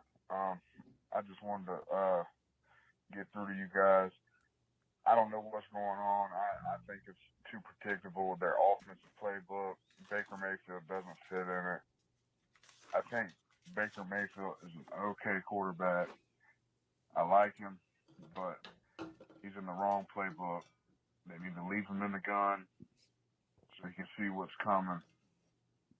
And this coaching staff, just fire everybody. Just please fire everybody. The future's looking grim. Get you a damn good quarterback, get you a real NFL coach, and fucking fire everybody. Or you don't understand, like, this 7-year bullshit he has going on is fucking insane. If Jay-Z were a football player, I doubt he would be doing that. I doubt he would be performing the way Matt Rhule calls plays. Whatever. All right, still an unhappy camper still after one win, and I think that shows you that while the Panther fans are happy, they are still reluctant to kind of endorse this team entirely. And to be fair to the caller and to people who are hesitant, that offense was so bad. It's like you kind of lucked into a win. This was 2 weeks in a row where kind of a team didn't want to win. The Giants were – all of these games have been winnable if this offense could produce, and they haven't. They just haven't. The number's 252-228-5098. Remember, we're going to one call a night. We're trying to really move to this, guys. Look, we're trying to keep this podcast growing and moving. We want to make sure everybody's voice is heard and respect y'all's time. The number's 252-228-5098. Bring us your best. Let's go to the next call. Hey, man, JP Panther calling from Mooresville. This is what I got to say after a W against the Saints. Matt Rhule is not that bad. Ooh. You know, 3 years ago, this roster was terrible. I truly think we're an OC, a pass rusher, and a quarterback away from being a pretty good team. That's all I got to say.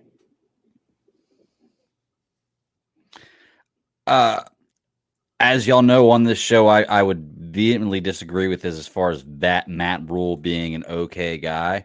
But I do want to point out that what you said is we're a OC, a quarterback, and a pass rusher, like a big defensive end. The three most important positions on a team are the three positions that we are the one away from.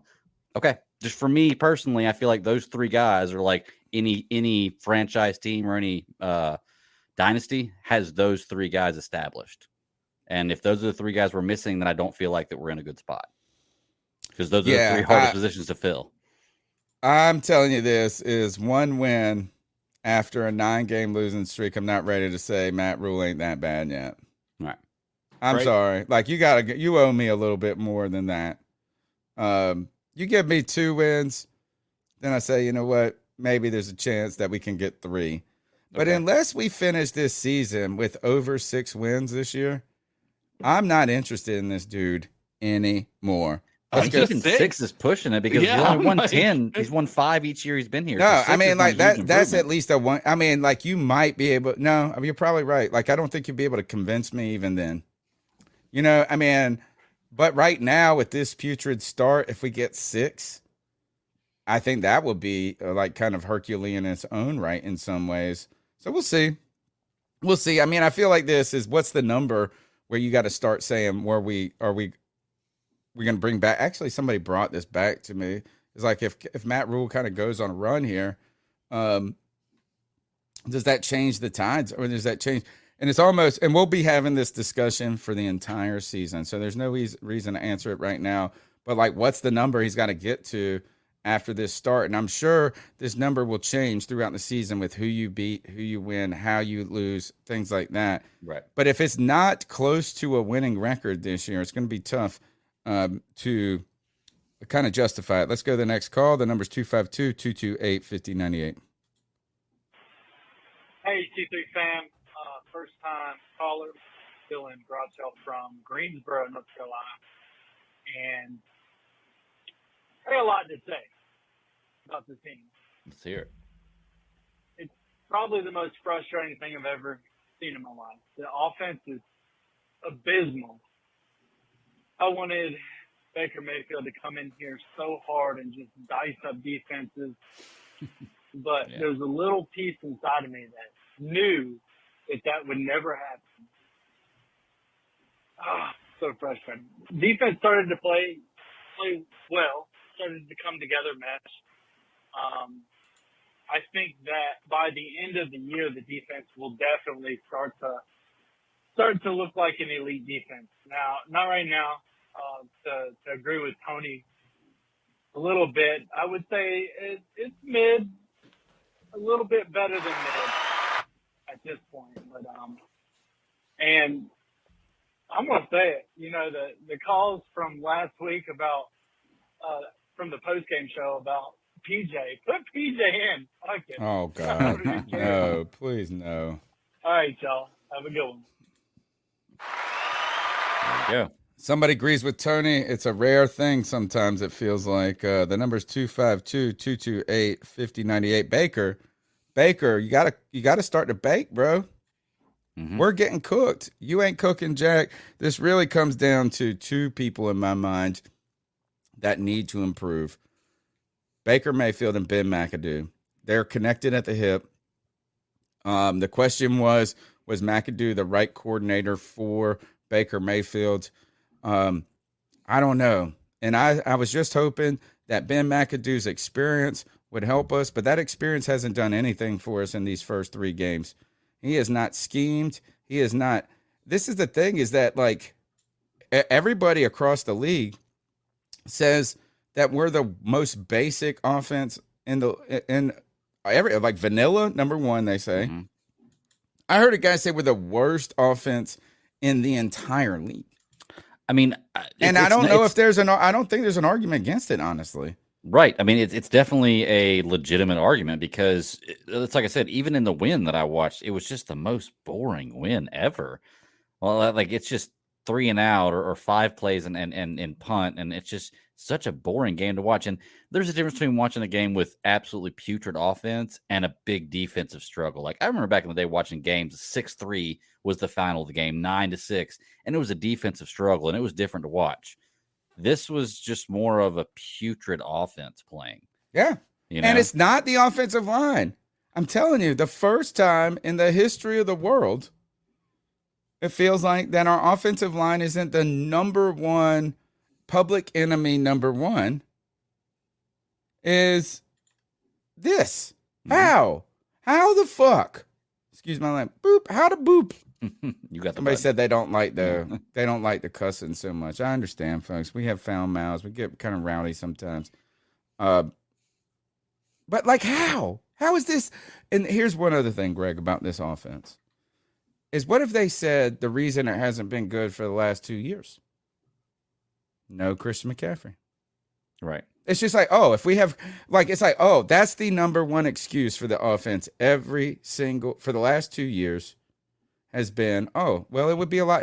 It's hard to judge it right now with no Christian McCaffrey. The whole offense funnels through Christian McCaffrey. That's what you said about Teddy Bridgewater. That's what you said about Sam Darnold. That's what you said about Joe Brady the whole time. Look, Christian McCaffrey's there. He's there and he's playing well. Like that excuse is non-existent.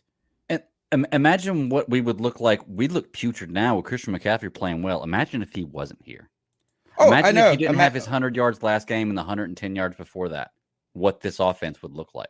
Yeah, we're rolling with Mike Davis. You know what I'm saying? Yeah. All right, let's go to the next call. What's up, C3? 89J Stubbs here. Just calling in and wishing everybody a happy Tuesday. It's Tuesday morning. We got the W. We excited now. Looking on to Arizona. But before we get there, Baker was just awful. Like, I'm not trying to pile on, I'm hoping he can get horrendous. A little bit better as the year goes on. I'm not expecting greatness, but can he get his completion percentage to 60 and maybe 60 more yards a game? I mean, every little bit helps. However, with that being said, it's like we're about to play one of the worst defenses in the league. For the first 3 weeks, we played pretty solid defenses. If you look around the league. So I'm expecting Baker to bounce back, maybe have 270 yards, 2 touchdowns. Because, we pretty much own the Cardinals since Jake threw all them picks so long ago. So, we can get Collar down would be good. But just looking forward to the game. And Brian Burns, J.C. Horn, Frankie Louvu, I mean, them guys really kept us in the game. And shout out to our special teams. We've been kicking them in the ass a couple of years, and now they seem to pick it up. And that punter, boy, if he can keep giving us good field position, we'll be in good shape all year. So, anyway, guys, keep pounding. Looking forward to the show tonight. Peace. Oh, I'm on the wrong pad. I got to get used to this. First, we'll give him the applause. There you go. It's a great call. He brings up the special teams, which we have not talked enough about, right? A block field goal, pinning guys deep, making things happen. Even Shenault returning kicks is made kind of brought a spark. But Baker, there is no excuse for Baker being there. He's been bad. He's just been bad. And you know what sucks about the Baker situation is like I feel like Baker Mayfield has an insanely high ceiling. I feel like he really could, if he's on top of his game, could play as one of the best quarterbacks in the NFL. He also has a really, really low floor. When he's playing bad, he's going to play really bad. And he's a momentum guy. He's a momentum player. If he's playing bad, he's probably going to continue to play bad. The difference is he's not going to give up, and he can pull himself out of it.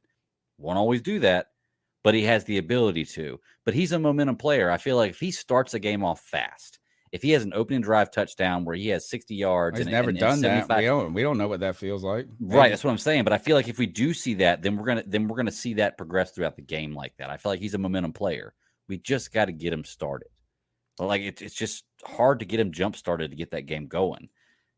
But I feel like he has a really high ceiling if I hate saying it, if everything the situation's right, like if players around him are playing well and he's in a good situation, which is not a fantastic quarterback. But if we can put those situations around him enough where he can play well, then I'm okay with that. I don't understand this comment from New Daddy-O. We're 1-2. We've looked horrible. And he says Carolina -1.5 at home against the team traveling across the country. We're favored. I'm honestly a little bit surprised we are favored, to be honest. So the fact that we're favored in this game, I think speaks more volumes about what they think about Arizona more than they think about the Carolina Panthers at this point. And to 89J Stubbs' point, because this was a pre-programmed sound, Greg, on the Roadcaster I got. Mm-hmm. But basically, he said Baker Mayfield's play. It was okay. I mean, you could have been better. Like, you're not bad, but you're like, not you're in the Actually, middle. no. He's probably saying this. Yo, bro, that shit was fun. Which one was the one where it says "Go kill yourself"? I got to find that one. Bro. I don't remember. I don't know. That one. Remember, I played it on the caller and it said, Bro, that shit was whack. Go There it kill is. yourself real quick. Yeah. There it is. Don't do music That's no more, it. you AJ. whack. That's it. All right, I got to remind that one. Whack. Got to remember these buttons. You're gonna do it old school. But- Mark them with tape on your nice electronic stream deck. Mark 'em Yeah, with look, tape. Promise QS knew what I was going right after. It's like, good Lord. The number's 252-228-5098. Hold on. Make sure I ain't got a duplicate call here. All right, let's go. What it is, what it do, Panther fam. Didn't call in for the post-game show, but I was, busy drinking, yelling, and carrying on, watching other games, etc. It's your boy Josh from Matt. And I'm just going to come right off the top with this because I've seen it on Twitter. I heard it in the post-game show. Y'all chuckleheads talking about Sam Darnold. Maybe it's time for Sam Darnold. It's like, nah, bro. Nah. It just ain't it. Not this guy. It just ain't it. It's just not. I'm sorry. That's just a terrible take. You think Baker's bad in this offense? What do you think Sam's gonna do? Sam gets sacked like once or twice, and that's it. There it is. The guy sees himself in the mirror and loses his erection. Come on now. He's done. We don't need a quarterback who gets shell-shocked. I'll take a guy who takes all game to freaking heat up and finally do a little bit over a guy who is a flight risk. I'm all set. We've seen enough of Sammy Boy. Baker actually has time in this fucking disaster of an offense. Sam doesn't. He's got no time with the ones yet. So it's basically hitting a mini reset button. You're just making the situation worse, at least in my opinion. You just ride it out with Baker and just look, see what happens. I do like the ride with Baker and see what happens, but I disagree with a little play bit. calling. I'm really not liking the way things get schemed. I'm not liking, our receivers ain't getting very open. DJ Moore's always got a monkey on his back, it looks like. Got some dude draped over him.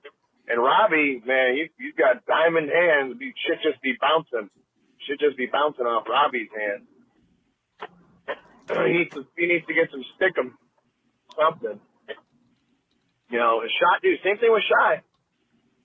Baker's off target a lot, but that's the thing is when the ball is on target, these guys are bouncing it around, making it worse. It's like the whole thing. There's just no cohesion. So I don't think introducing another quarterback into the situation is going to solve this at all.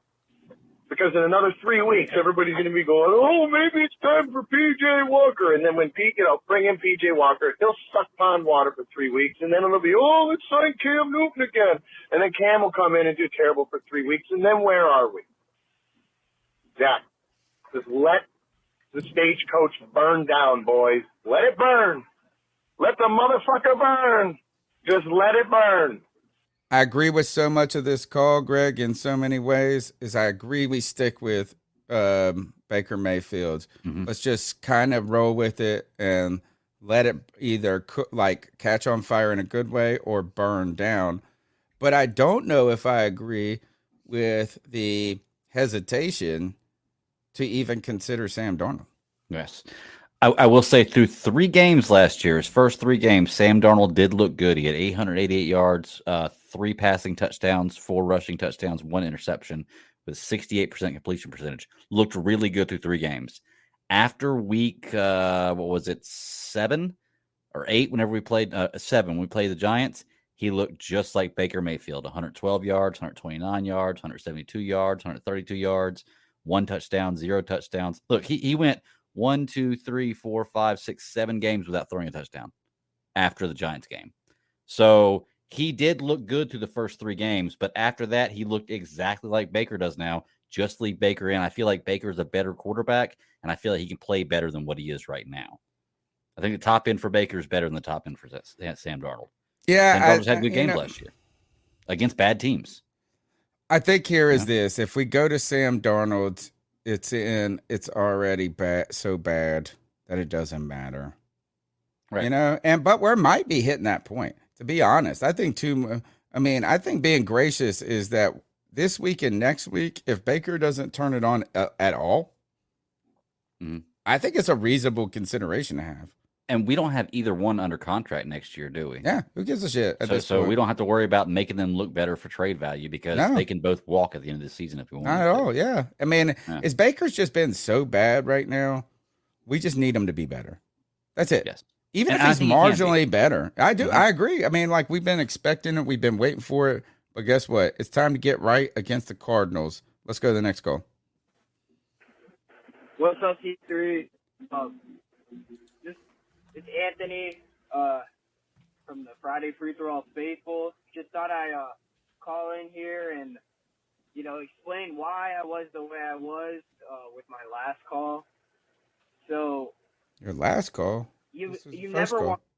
Hold on. Did I miss a call? Because we're only doing one call a night. Hold on. I can't see. I'm may have, getting used yeah. to pulling them up on my phone. Oh, wait. Did we get this one? Let's see. Camera doing. Let me see. Where are we at?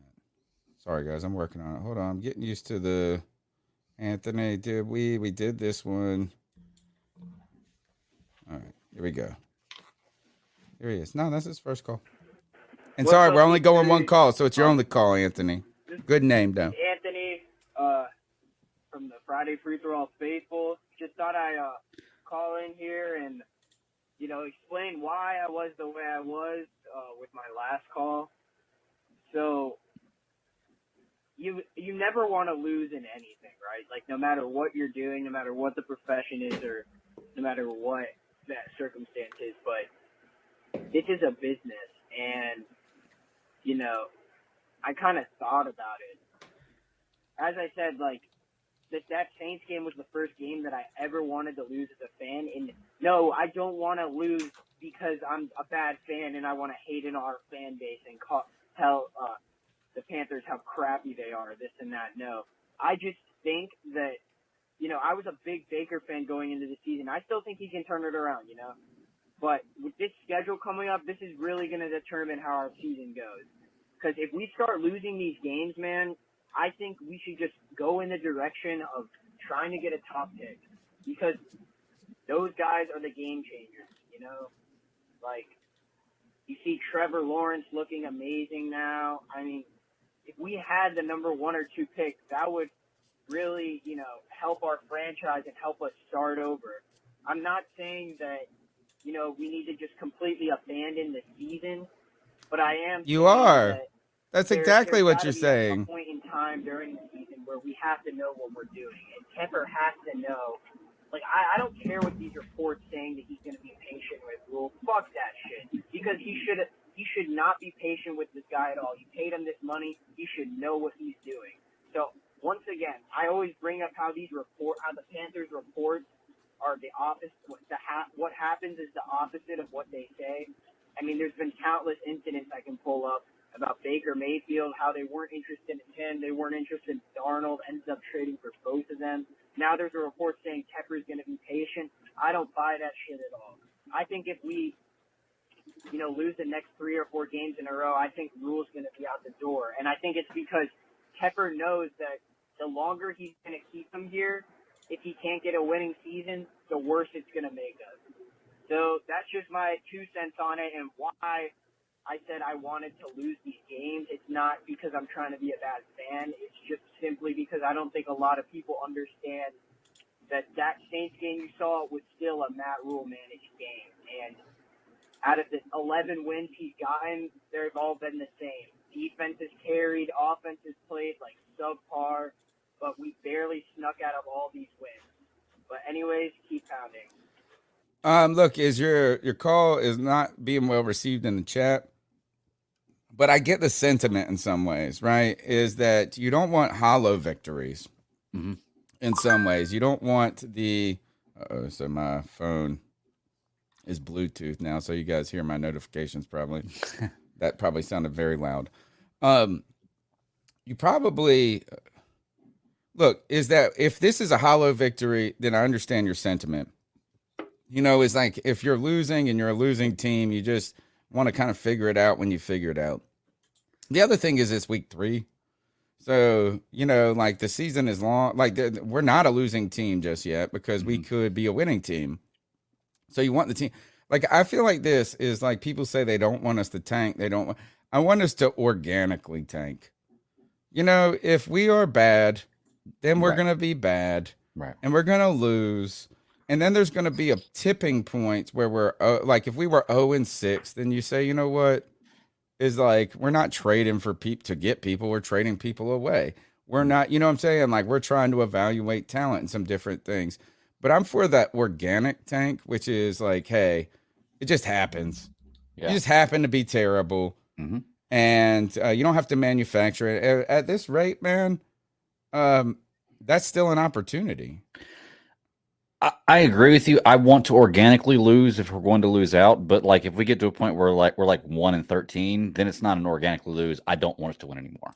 Then you are organic at that point, Yeah. And then you just play your football game, and you don't go and you kind of sit Christian McCaffrey. You check some different players out. You make some trades close to the trade deadline away, trying to accumulate assets. The players are going to go out there and play hard. The coaches are going to coach and to play hard. But like, you're not necessarily building the team to win in a win now week to week mode, and at some point you're going to realize that, but it's not in week 3. And that's the problem I'm seeing even with myself, is I've got to tell myself this, because I know for a fact that if we were 3-0 right now, we say it before the beginning of every season, you don't know a team till after week 6. About week 6 is when you really start to separate the winners from the losers, right? Well, I know that after we were 0-2, I was like, oh, my season's over, But if we were 3-0, like I would, I know like we were last year, thinking, I'd be telling myself, like Matt wait till Rhule and week them 6. thinking they're going to make the playoffs and stuff. Exactly. So I've got to keep reminding myself, just wait. When we get to week 6, if we're 3-3, then maybe the season's not going to be terrible. If we get to week 6 and we're 1-5, okay, I know where we're going. Week 6, 1-5. I'm sitting there going, this team ain't good. I think week 6, 1-5, that's when we really seriously start talking about Matt Rhule being fired. 2-4 is tough too. I think we need to be 3-3 in week 6 to be optimistic. I agree. To like saying we can do something, and if we're 2-4 in week 6, then they got to prove it to us more than we got to prove it to them. Let's go to the next call. Sorry, Anthony, we're doing one call. Next one here. Sorry, I'm playing from my phone now. Podcast brothers, how y'all doing? It's G of RCA. Hey man, I'm still happy that we won that damn game. But can I say this to be honest, man? I think our run defense is good as shit. I swear, ever since week 2, we have been clutching down on the run D. We just gotta work on the daggone backfield, man. Our safeties and corners, man. That's my opinion, man. J.C. Horn, he's doing pretty good, man. But something that came to thought in my mind, man, what if we didn't draft Derek Brown?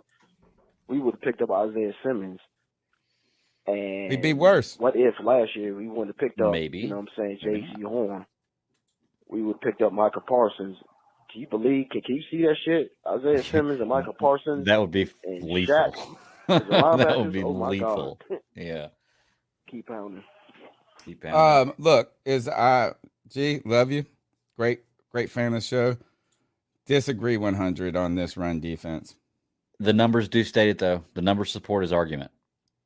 Like I don't see it. The eye test doesn't necessarily do it for me. The defense have been locked down. They've been better week 2 and 3, but the numbers do support. They've been like insane difference in 1 and 2 and 3. But that is also because the bar was set so high in week 1. What we do, 172 yards in week 1. They gave up 217 or something like that. Yeah, so when you set the bar that high, of course, the next week if you only allow 110 total, wow, you've improved by 50%. So. Yeah, I think the Saints game is misleading about our run defense. Let's see. Look up how many pass attempts, how many rush attempts they have. But I want to read you this first drive. All right, the first drive by the New Orleans Saints, it's 0-0. 1st and 10. Jameis Winston fumbles at the New Orleans 11. It's recovered. Jameis Winston to the 6. So he picks up 6. He drops the snap, picks up 6 yards. Yeah. It's 2nd and 5. Alvin Kamara off the left guard rushes for 27 yards. Yeah. First and 10. That was 27 of his 61. So yeah, we shut him but down. I mean, like, in this first, I bet you like 80%. What I'm trying to argue is this: is 80% of his rushing yards were probably in the first quarter. Oh, 100%. When the game was close. Yeah, agreed. And then they're playing from behind. They ran 17 times. They passed 41. Look, Mark Ingram, right tackle, 4 yards. Alvin Kamara up the middle, 2 yards. Let's keep going. Next. So they weren't terrible, right, necessarily, but I'm not sitting here watching this game going, this rushing defense is good. I'm not ready to crown them yet. Let's put it that way. I think the way the game unfolded helped them be better. Agreed. Which is part of what the defense sets up for. I mean, if you stop them and you put them in a position where they have to pass the ball, then yes, it's going to be very advantageous to your defensive stats, your defensive run stats, you know. But it's a cause of what they did. So I mean, you got to give them a little bit of credit for it, you know. Sure. I'm not like shit like that. They weren't bad necessarily, but I don't think that's the strength in this defense. No, I think the strength is in our anyway. secondary. Not yet. I think we have a stronger secondary than we do like a linebacking core or defensive line. But our secondary was the part of our defense that got beat up the most in the last game. Even though they didn't break, they didn't allow points. They had 2 100-yard receivers when Winston had really nobody to throw to, except for a rookie and a backup receiver. So they didn't play fantastic, but they did what they needed to do to win the game. All right. Adam Sanders is ready for me to be proven wrong. He thinks this defense is going to be top 12 this year. Says he can't wait to be right. You won't be right about this until the offense helps them. That, at the end of the day, is no matter what this defense is, they're not going to be able to sustain anything if this offense can't improve. I need to see more. The jury's still out for me. There's questions about the scheme, like TJ's talking about. There's questions about the front, the defensive front. Can they do it alone? Or are we going to have to kind of have that Steve Wilkes blitz happy defense all the time to get any pressure? So I'm going to wait and see at this moment, but I'll tell you this, is the defense is not the weakest part of the team at this moment. Agreed. Next call. We can win games with a defense what up, playing like C3? we're playing. Sorry, go ahead. Yeah, go ahead. All right, here we go. TJ, second time caller out of G Vegas. I was listening to some of the show on Sunday, and I'm just calling to give my input on the question of, did I want us to lose last week? No. If it's the Saints or the Dirty Birds, I don't care what the situation is. I don't ever want the team to lose. But I will say, for the first time ever, I went to a dark place on week 2, and I'm telling myself, don't do it, man. Don't do it. Please don't. And I couldn't help it. When I saw Chuba Hubbard catch the opening kickoff and fumble that shit,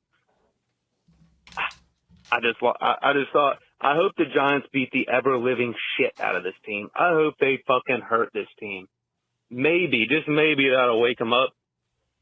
You know, but I think most of that was from just the dissent I had from Matt Rhule, and I want him gone, just like everybody else. But a week went by, and last week, you know, I'm just thinking, it's the Saints, man. I just want us to win this game no matter what. It doesn't matter. So we're winning and everything is good. I'm like, okay, winning the game. Then I see Jameis Winston drive down and score. And I thought, oh, here we go again. Same shit. We're about to lose. But the worst part about it is, and where I'm at, is that I thought, if we lose, whatever. I just can't get excited about this team, and that's what sucks the most to me. So, Agreed. Having said that, there's no even point in even talking about the offense. They're trash. So I'll go straight to the defense. We want to talk top 12, blah, blah, blah. No. I think it's maybe top 15 to 20 at best. And I think if we were above 15, as bad as this offense is, it's just going to bump us down. We'll never be above that. On top of that, I just think the Saints had a good game, had a shitty game. I mean, They had a bad game. Our defense played well. I don't want to take that away from them, but, you know, also Jameis Winston's a turnover machine, so there's that. And if you look at it, they had the most offensive yardage of any game they've played so far against us. So we should just be happy we won that one and move on. I hope we win against the Cardinals. I really do. I got the Cards 24-12. That's just where I have it. I think they're going to run the ball 30 to 40 times, no doubt, and we'll see. If we stop the run and our defense plays well, then I'll give them the credit they deserve, but I just have to see it. So, I got to change. yeah, well, I mean, we haven't played a running quarterback yet, dual threat quarterback. Kyler Murray, I see him posing problems for the D. Again, I hope I'm wrong. They don't have D-Hop. Yo, bro, that shit was fire, bro. Actually, swear on my life. Yeah. You know, to that caller, like just to start off at the beginning of his call, yeah, the Chuba Hubbard thing, I was in that dark place too, and because of that play, I may or may not have to replace a hollow door for my bedroom. Yeah, that play really, really made me mad. The first play of the game, I was heated, and like right there, it just threw me off for the whole rest of the game. I was like, this whole game's over. Like, I'm done, and you know, obviously we saw what happened, but it's amazing we stayed in that game as much as we did. The defense was the only thing that did it. You're absolutely right, because they stopped them should right have been down up 14-0 when we got the ball for realistically the first time. But I also want to point out this is that, like, I understand, like, it's look, I'm an ECU Pirate fan, and it stinks. People get mad when our quote unquote best player, I mean, he probably is. He's been our best player. Our quarterback, Holt Naylor's, nicest dude in the world, has kept us in games, has done so much for us. But when I say he's not a pure passer, you know what I'm saying? Like, that's just not, like, he's not going to go to the NFL as a quarterback. He's just like, if there's a weakness to his game, it's actually that he's not a passing quarterback. He's kind of just good at everything. He's good at running. He's good at this. He's good at all these different things. So people get upset because it does stink when you dog a little bit on the best part of your team. Right. He has literally been the best part of our team no matter what. So when I say, when we're like, people are going, hey, our defense is the only thing like that we have to be happy about, they're right. Right. But at the same time, that doesn't mean alone that they are good or great. Right now, I think they're average. I truly believe this. And I'll just give you this, is look at what the Giants did against Dallas. Right. I mean, they haven't put any points up, period. And they still almost won that game. Exactly. What's crazy? Look, there have been 19 games so far through the first 3 weeks that have ended in 3 points. They haven't scored in the last anything. Yeah, they haven't scored. They haven't scored. And it's not just our defense being good. It's them also being bad. Yeah. And look, if you go back and look at how many penalties that the Saints offense had on their own, chop block, holding, they didn't help themselves at all. Yeah. So I understand that the defense won that game for us. They deserve to be clapped about. But I don't know if this defense right now has played better this year than it played last year. There is not really a big enough measuring stick to see yet. I agree. Maybe it has, but I don't have enough information to make that judgment call yet.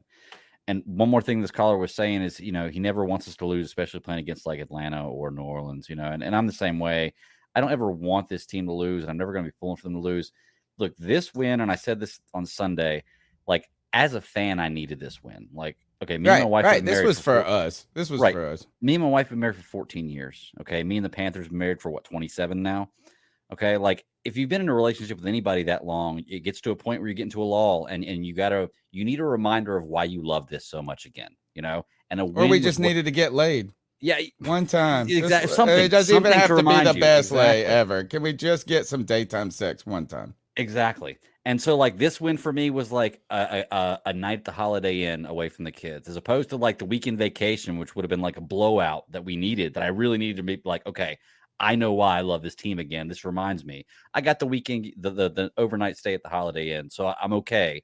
I needed this win to restore my faith, to rejuvenate that faith in Carolina again, to be truly honest with you. Because, you know, going back and looking at it, I was starting to get kind of negative on this team, and I hate being negative on the team that I love so much. But this was a win that I needed.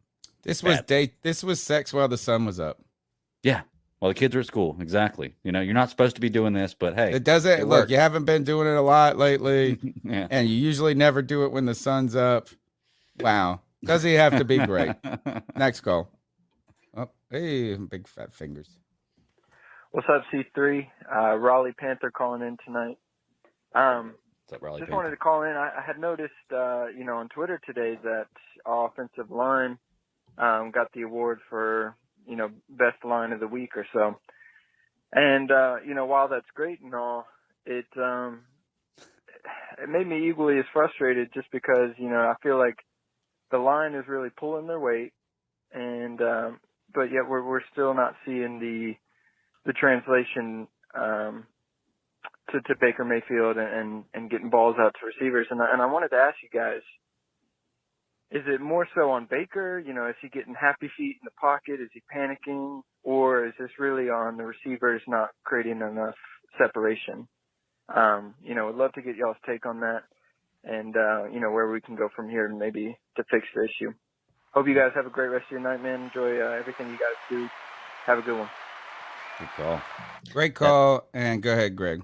I would say that sums it up. We were talking about there earlier about at first glance, it looks like it might be all Baker. I think it's about 50-50 blame, to be truly honest with you. I think the receivers need to play better and Baker needs to play better. And there's no question about it. Both of them have places they can improve. And I feel like if they do, they could be successful. But they both need improvement. I wouldn't put the blame on 100% on either one of them, to be honest with you. For me, all the blame, 100% of it is on Baker and McAdoo. Wow. Okay. 50-50. And McAdoo. Okay. I don't even really care about the receivers at this point. Yeah, Shi Smith dropped a couple of balls in the first game or against the Giants that could have been a bit better, right? Like, look, we saw drop balls all the time in camp. Like, at the end of the day is this, as I tell you this, is that Shi Smith is a 6th-round pick. He's going to drop balls. Right. Baker Mayfield, we traded for him. He's the number 1 overall pick in the draft at one point. He's the one that's he has not been good. He's just not been good. And I don't care what you say about DJ and a separate people like, oh, DJ's always a slack route runner. They say all this crap about this. You know what? I don't even care. Don't even care. Ben McAdoo's offense has been basic as fuck. Mm-hmm. And I don't even need it to be complicated. Fuck that. I don't need it complicated. Christian McCaffrey's the answer, homie. He's the answer, and you haven't used him. And you've, put Baker in this weird... No excuses for Baker. He's been terrible. Baker and McAdoo. That's it. That's it. And I don't care. I mean, look, until they get better, who gives a shit? Let's go to the next call. Hey. You know who the fuck this isn't. Bleav. Impersonation? Yeah. Man, I got a lot to say. This is white chocolate. Man, we need to trade JT Horn. Yeah. Man, it doesn't matter that he's 22 years old. It's not, Jason. It's not. It doesn't matter that he hasn't given up any yards this season. It doesn't matter that him and Derek Brown basically reversed roles this past Sunday. On that one play, yes. Man, fuck this guy. We got to get rid of him. Why? I'm I got to calling hear. all you guys out. He's Call me out. Sarcastic. Oh, okay, I was about to say. He's joking on homeboy. Especially you, Tony. Calling you out for fast forwarding that call a couple weeks ago. We all caught you. And C-Dog, I love you, bro. Can't wait to see you this weekend. My house or yours. Because obviously we get together, you know what I mean. Love you, bro. Keep pounding. Fuck Matt Rhule, man. Oh, my God. Yo, bro, that shit was fire, bro. Actually, swear on my life, that shit was fire. Keep the shit up, bro. Keep that up. My favorite types of calls are intercaller beefs, intercaller impersonations, intercaller support and love. That was not G Baby. That was a G Baby impersonator. And he was obviously listening to the show because he knows I did fast forward. I tried. The guys in the background were like, how many calls we got to go? and I tried to secretly tune up the speed on the calls, and I got caught right away. Somebody said, "Why you sound like a chipmunk?" I didn't know it sounded that much like it. You know, that's how I listen to my podcast, and a lot of people say they listen to our podcast like that. Number's 252-228-5098. We're rocking and rolling, almost through with these calls. Yo, what's good, C3? It's JD864. Hey, I just wanted to call in, get my thoughts on this past game and what I expect to see out of the team this upcoming Sunday. I know a lot of people going to be speaking on Baker's performance, and you can't make any excuses for it, right? There's no defending. Dude's not looked good in 2 games. Personally, it's been terrible. I feel like this past Sunday's game was a hell of a lot worse than the one against the Giants, because at least you could say in the Giants game you had receivers dropping balls and shit. But in this game, dude was off. But I watched Aaron Duncan's film breakdown, and I want to tell people that it's not purely on Baker, right? There are opportunities, there are moments where receivers will get open and Baker had pressure on them.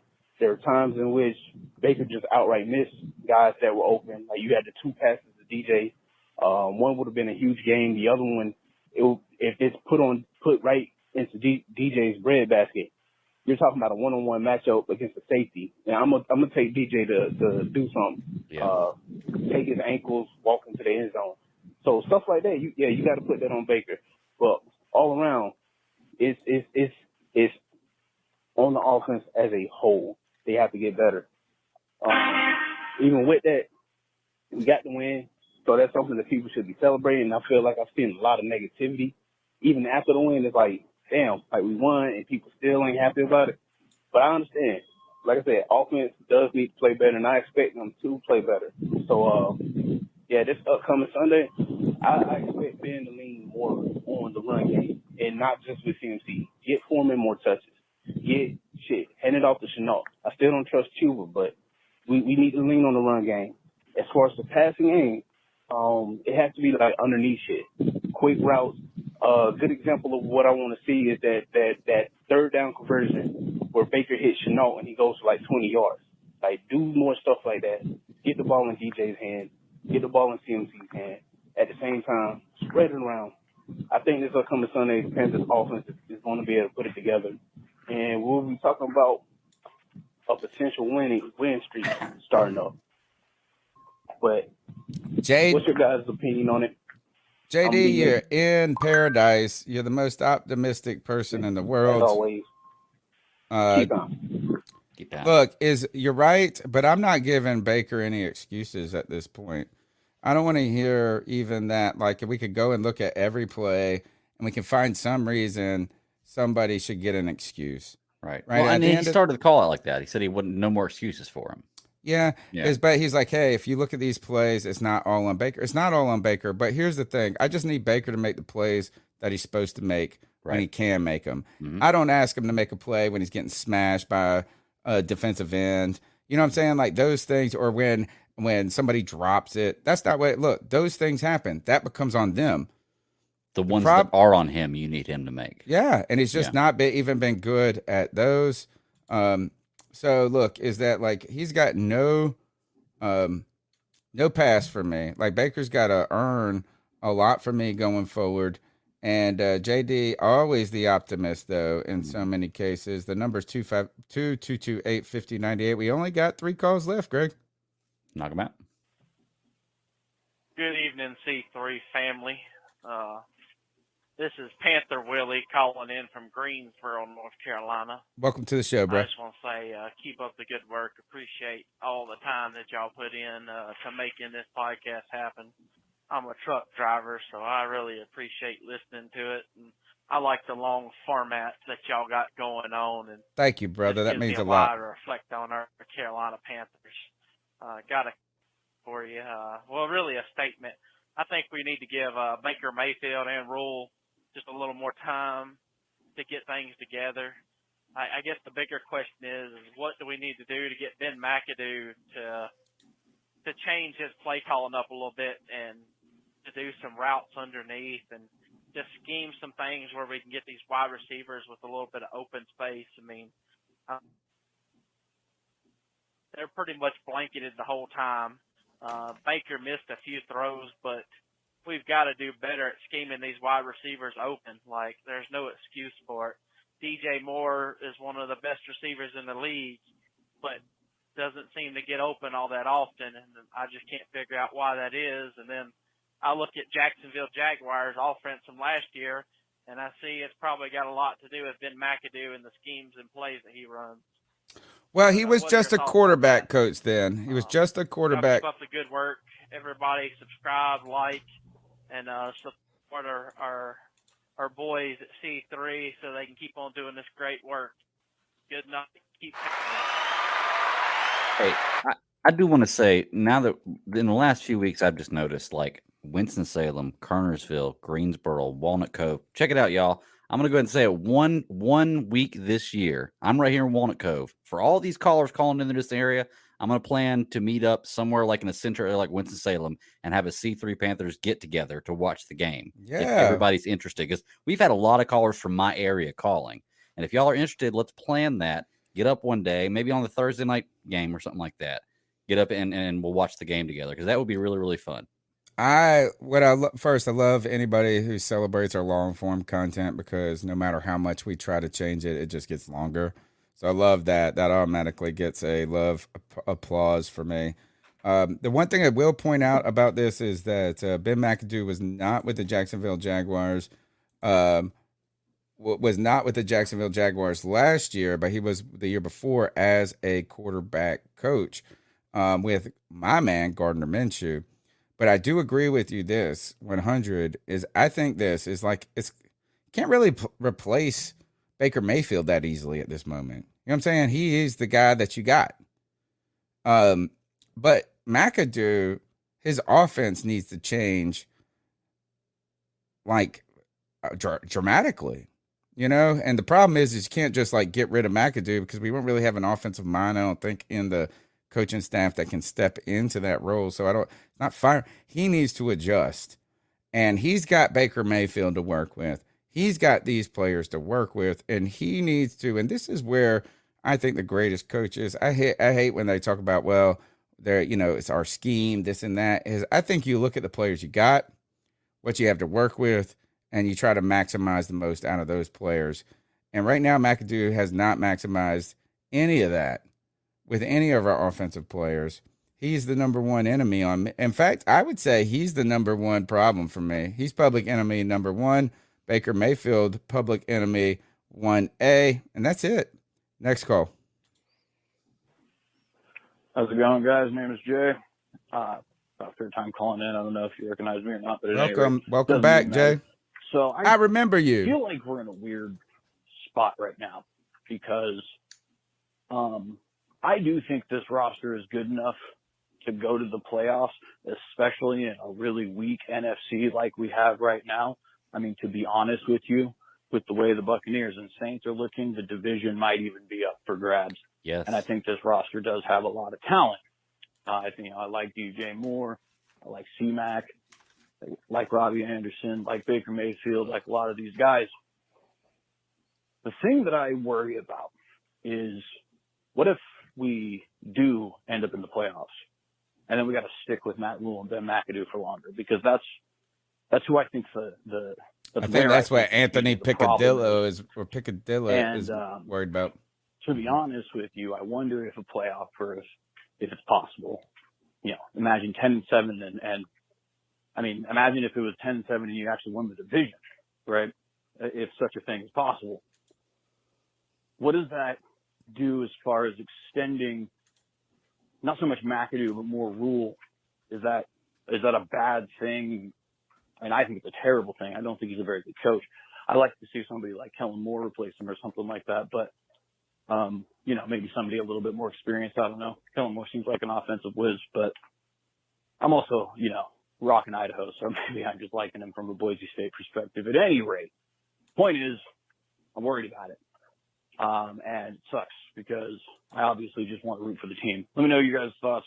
Love the podcast. I think the division is 100. Thank you. Great call. That is a great call. Welcome back to the show. I do think the division's up for grabs right now. It's just like nobody's pulling ahead. Nobody looks dominant. The Bucks are injured. We beat the Saints. The Falcons are meh. We're meh. We're worse than meh. You know what I'm saying? Like, so at the end of the day, this division is winnable in so many ways. I think if you make the playoffs after this start, I do think you kind of bring back Matt Rhule. Yeah. I mean, if you kind of 100%. salvage this season, you bring that back. And Greg, let's just turn to the last part of the call.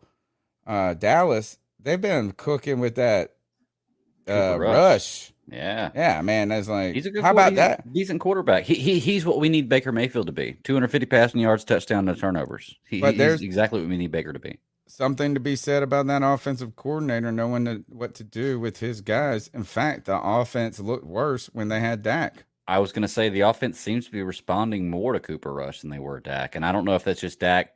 You know, he only played 3/4 of the first game against a really good defense. So, I mean, it's hard to judge. But I will say, you know, Big Jordan in the chat is talking about that. We'll see that the division's not 100% open. I agree it's not 100% open, but there is definitely somebody else in them. Who owns it then? There's a path. The Bucks do. The Bucks are playing bad right now because they're hurt. They have no wide receivers. Think about it. Godwin, Evans, and Julio Jones are all gone. Okay. So hey, how about this? Is Godwin and Julio Jones will be hurt all year? Probably. Now, I do think that they are not, even when they get those players back, I do think they're still not far and beyond better than every other team in this division. Heck, Carolina is the second highest scoring team in this division with this putrid offense we have. So, and we're number 2 in the division. Which is insanity. I don't even know how that's possible. I really don't know how that's possible. We have a path to the division. I don't think we win the division. I think Tampa Bay, once they get healthy, they still take the division. But we do have a chance of coming in second in the division. And if it ends up being 10 wins, which I still don't see possible, but there's a path to it, then yeah, we could get a wild card because I feel like New Orleans and Atlanta are cooked. Even though I feel like they could beat us at any point in time when we play them because we are not that great either. I feel like there is a path for us to being one of the top teams in this division. We're not out of it yet, but right. But like, I mean, we all thought it was going to be the Bucks and everybody else, no matter what. Well, Madden simulation had the Saints winning the Super Bowl. Well, the Saints also look more vulnerable than we expected them to be. Most people did too. So, all right, last call of the night. Hey guys, it's the growl that makes them howl, aka Joey the Blind Panther. Good one. I had a great time watching that game. It was actually kind of boring. Yeah. The offense was. I mean, at least they recognized that.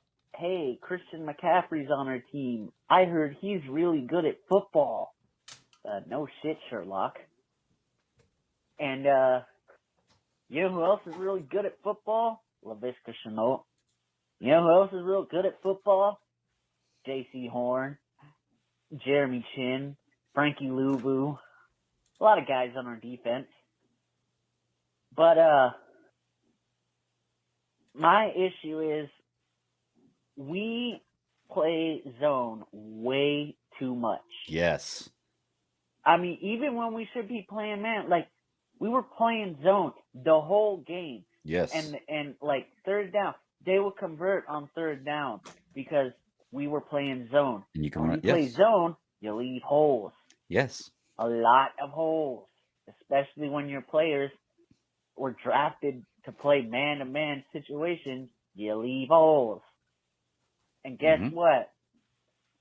When the Saints, when the Saints had third down, guess what they did?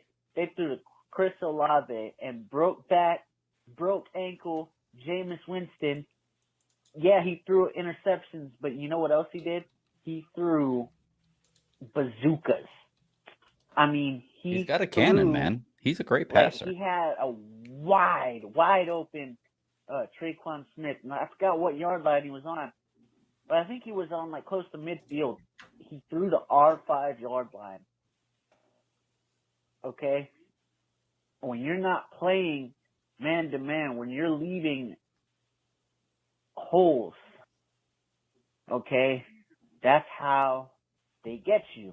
I don't know why I'm saying that because y'all know that. Y'all are not dumb, unlike Matt Rhule.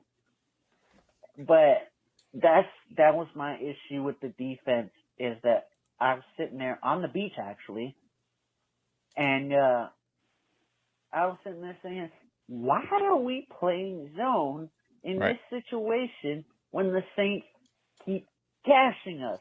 You figure after you get gashed like 1, 2 times, maybe 3 times, you would play different on defense. No, not us. Anyway, guys.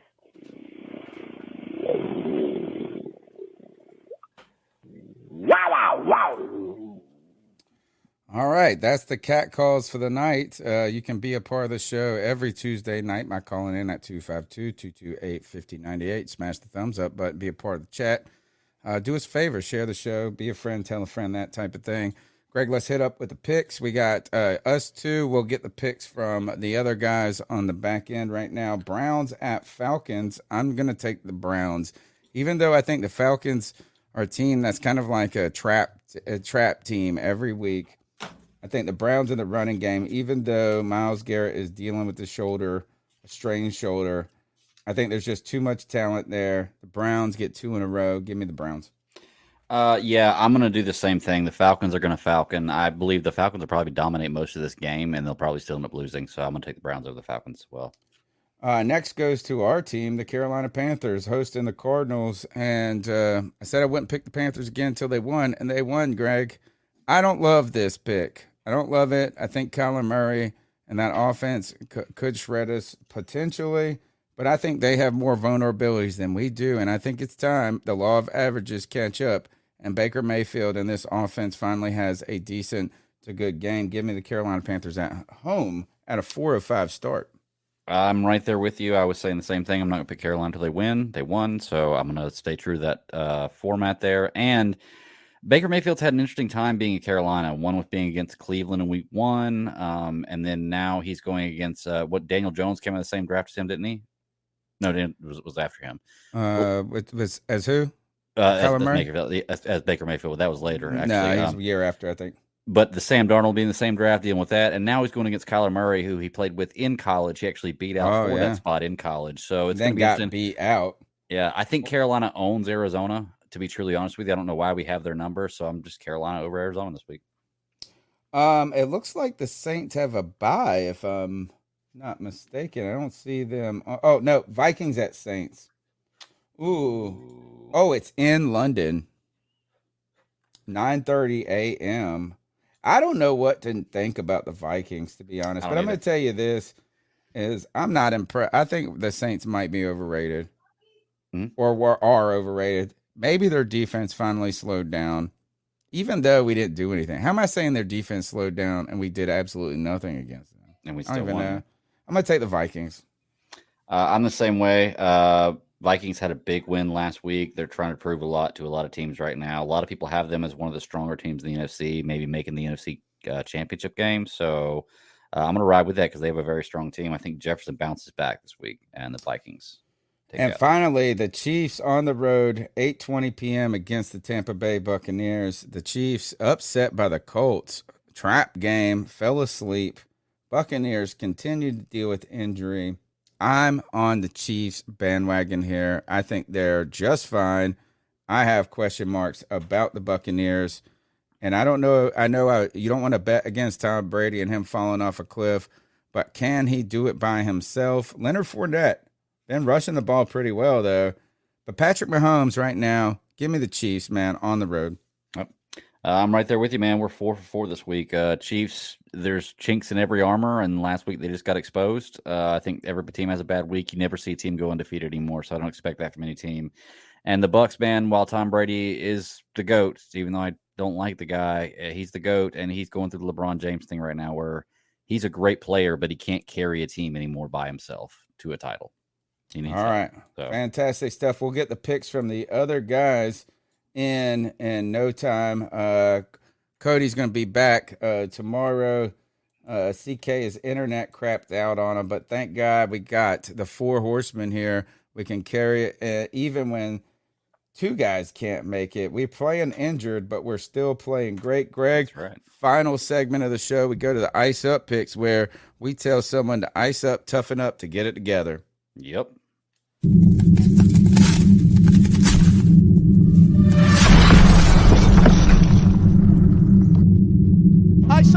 Ice up.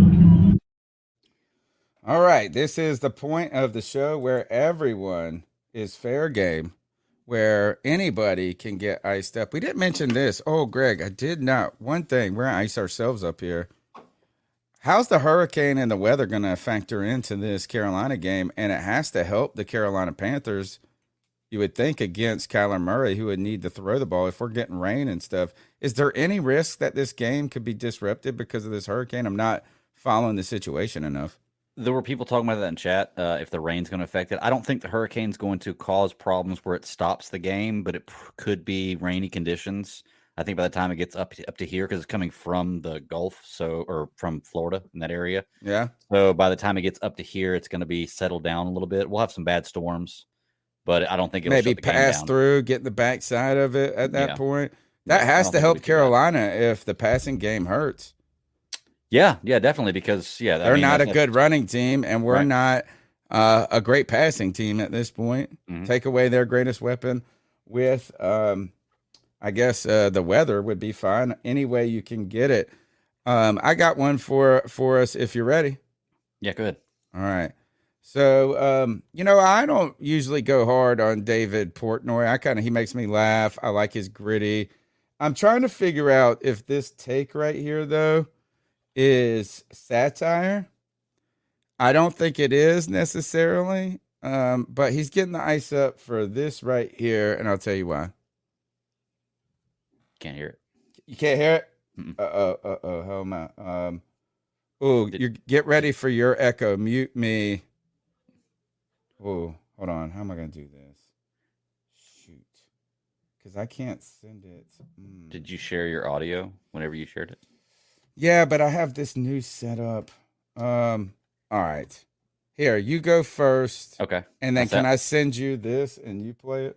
Yeah, to send it to me. I'll go through right. my two, and then I'll play yours. I got two right here. I'll make up for some of the guys not being here tonight. So, I like to watch a lot of games, and watching this Buffalo Miami game of the day. I just want to go over these stats, and I got to ice up Buffalo, man. You had 495 total yards to 212, 380 passing yards to 171, 115 rushing to 41. Okay, 31 first downs. Okay. 8 of 11 third down efficiency. If I told you this at all, before the game started, you would think they blew him out of the water, right? Time possession, 40 minutes and 40 seconds to 19 minutes and 20 seconds. And they lost this game 19-21. What an amazing way to lose a game. This is a Panthers way to lose this game. And fittingly so, they're basically the Panthers North. So they showed some homage to us, and it was a Panthers loss this week with Buffalo, but I do got to put in this one little part right here. Let me see.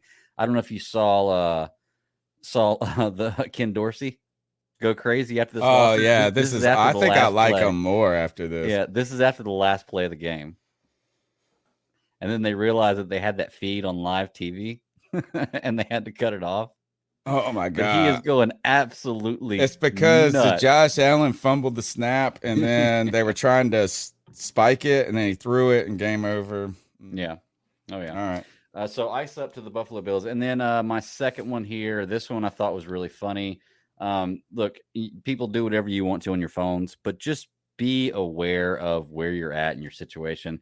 This was at the LSU game the other day. This was a video that went viral, or this thing went viral. So let's see. So this girl is just pay attention to what's on this guy's phone. Filming this. So I'll just Was play he it watching again. porn? I don't know. Basically? I don't know He's what just it was. watching like I don't have Instagram. So I OnlyFans. can watch it one time. Yeah, just big folks, fat booty. Be Yeah. aware of where you are, okay? If you're in the middle of a game like that, My don't man's pull it on his iPad looking at it. It's so big. Like he got it, landscape, everything. But I saw that and I was like, oh, that's hilarious. I got to share that. So did you Love send it. me that? I put it in the private chat. If you have a problem getting it, let me know. All right, let's see. I should be able to. So right now, this hurricane is coming. Look, David Portnoy is the owner of Barstool Sports, controversial figure, but generally, I kind of am okay with his controversy. And again, I don't know if this is satire. I don't think he's joking here though. he is in Miami and he is dealing with this hurricane. Greg, go ahead and cue it up if we can. Yep, here's the sound coming to you on this one. Let's do it. Can you hear it? No, I can't. Oh, well, hold on. I might have something wrong. Hang on. Let me try it one more time. Let's see. Share screen, share audio, system audio. There we go. Let's try this. Listen, real quick. I gotta fucking move to Florida in hurricane season, so I don't have to pay my fucking taxes because I'm making too much. The phone just fucking broke. It's apple season picking up north, and I'm in a fucking tornado/hurricane with the water probably coming up, evacuation mode. I don't want to complain about rich people things, but the fact I gotta move to Miami before I'm ready to save money because I make hundreds of millions and the taxes are too big, and I gotta deal with Hurricane Ian. It ain't right. And I'm not saying that you should cry for me, Argentina, but what are we gonna do when the rich people have to leave too fast? I should be picking apples, and instead I'm in the hurricane season. Oh. Why? Because I gotta save a couple $100 million on taxes. It ain't right. Listen. So I don't know. I don't know if he's there's a good chance he's being sarcastic here. I don't know if he is. Is that like the one thing I don't understand about this whole thing is that even if you have to move to Miami to save on your income taxes, you don't have to stay during the hurricane, Dick. Right. That's not like part of, you just have to move your residence. Like you could go on a trip to like Texas or California or France. Hey, you just save millions by moving to Miami, right? But just move to Miami, and when the hurricane comes, just go somewhere else, Dick. So I think it's satire. I think it's sarcasm, maybe. But you know what is this? Is that this shows you the internet is like self-seeking no matter what. Is like even a hurricane where people who are not rich and are going to get displaced and lose a ton of money, you're thinking about yourself and making fun of shit and trying to get attention. So David Portnoy, who I usually don't really get upset with on his shit, ice up. Ice up. All right, that's the C3 Panthers podcast brought to you by CarolinaCatChronicles.com, where every Tuesday night we chop up the latest Panthers news and opinions from the fan perspective. We're down 2 men tonight, but we still came strong because you guys are here in the chat room. Y'all are calling in on the Cat Calls line. Y'all are smashing the thumbs up button, and you're supporting our sponsors, Manscaped with the promo code Panthers, Prize Picks with the promo code C3. Consider becoming a C3 superfan. And my favorite fan, Greg, how can they get after you? Oh, man, you can check me out at the BatDaddy52 on Twitter is my personal handle, or check out my other show at Geeks Chasing Squirrels Across the Multiverse. We go live 9 p.m. Eastern Standard Times on YouTube. We're talking about House of the Dragon, Rings of Power, Andor, Lower Deck, She-Hulk, all the good stuff that's out there right now. We're covering it. So come check us out. It's a fun time. Follow me on Twitter at @cat_chronicles. Be sure to subscribe, leave a review, leave a comment, share it. Whatever you want to do. Be back on Friday for the free-for-all. Cody and I will try to be getting some content out tomorrow, depending on his situation. But also, post-game show Sunday. It's going to be a little later this time, but we'll be having fun in the evening time. Be there. Or be there. Yeah, Let's get the hell out of here. The audio afterwards. Yeah, share it with a friend. Yeah, there you go. Let's get out of here. See you guys later.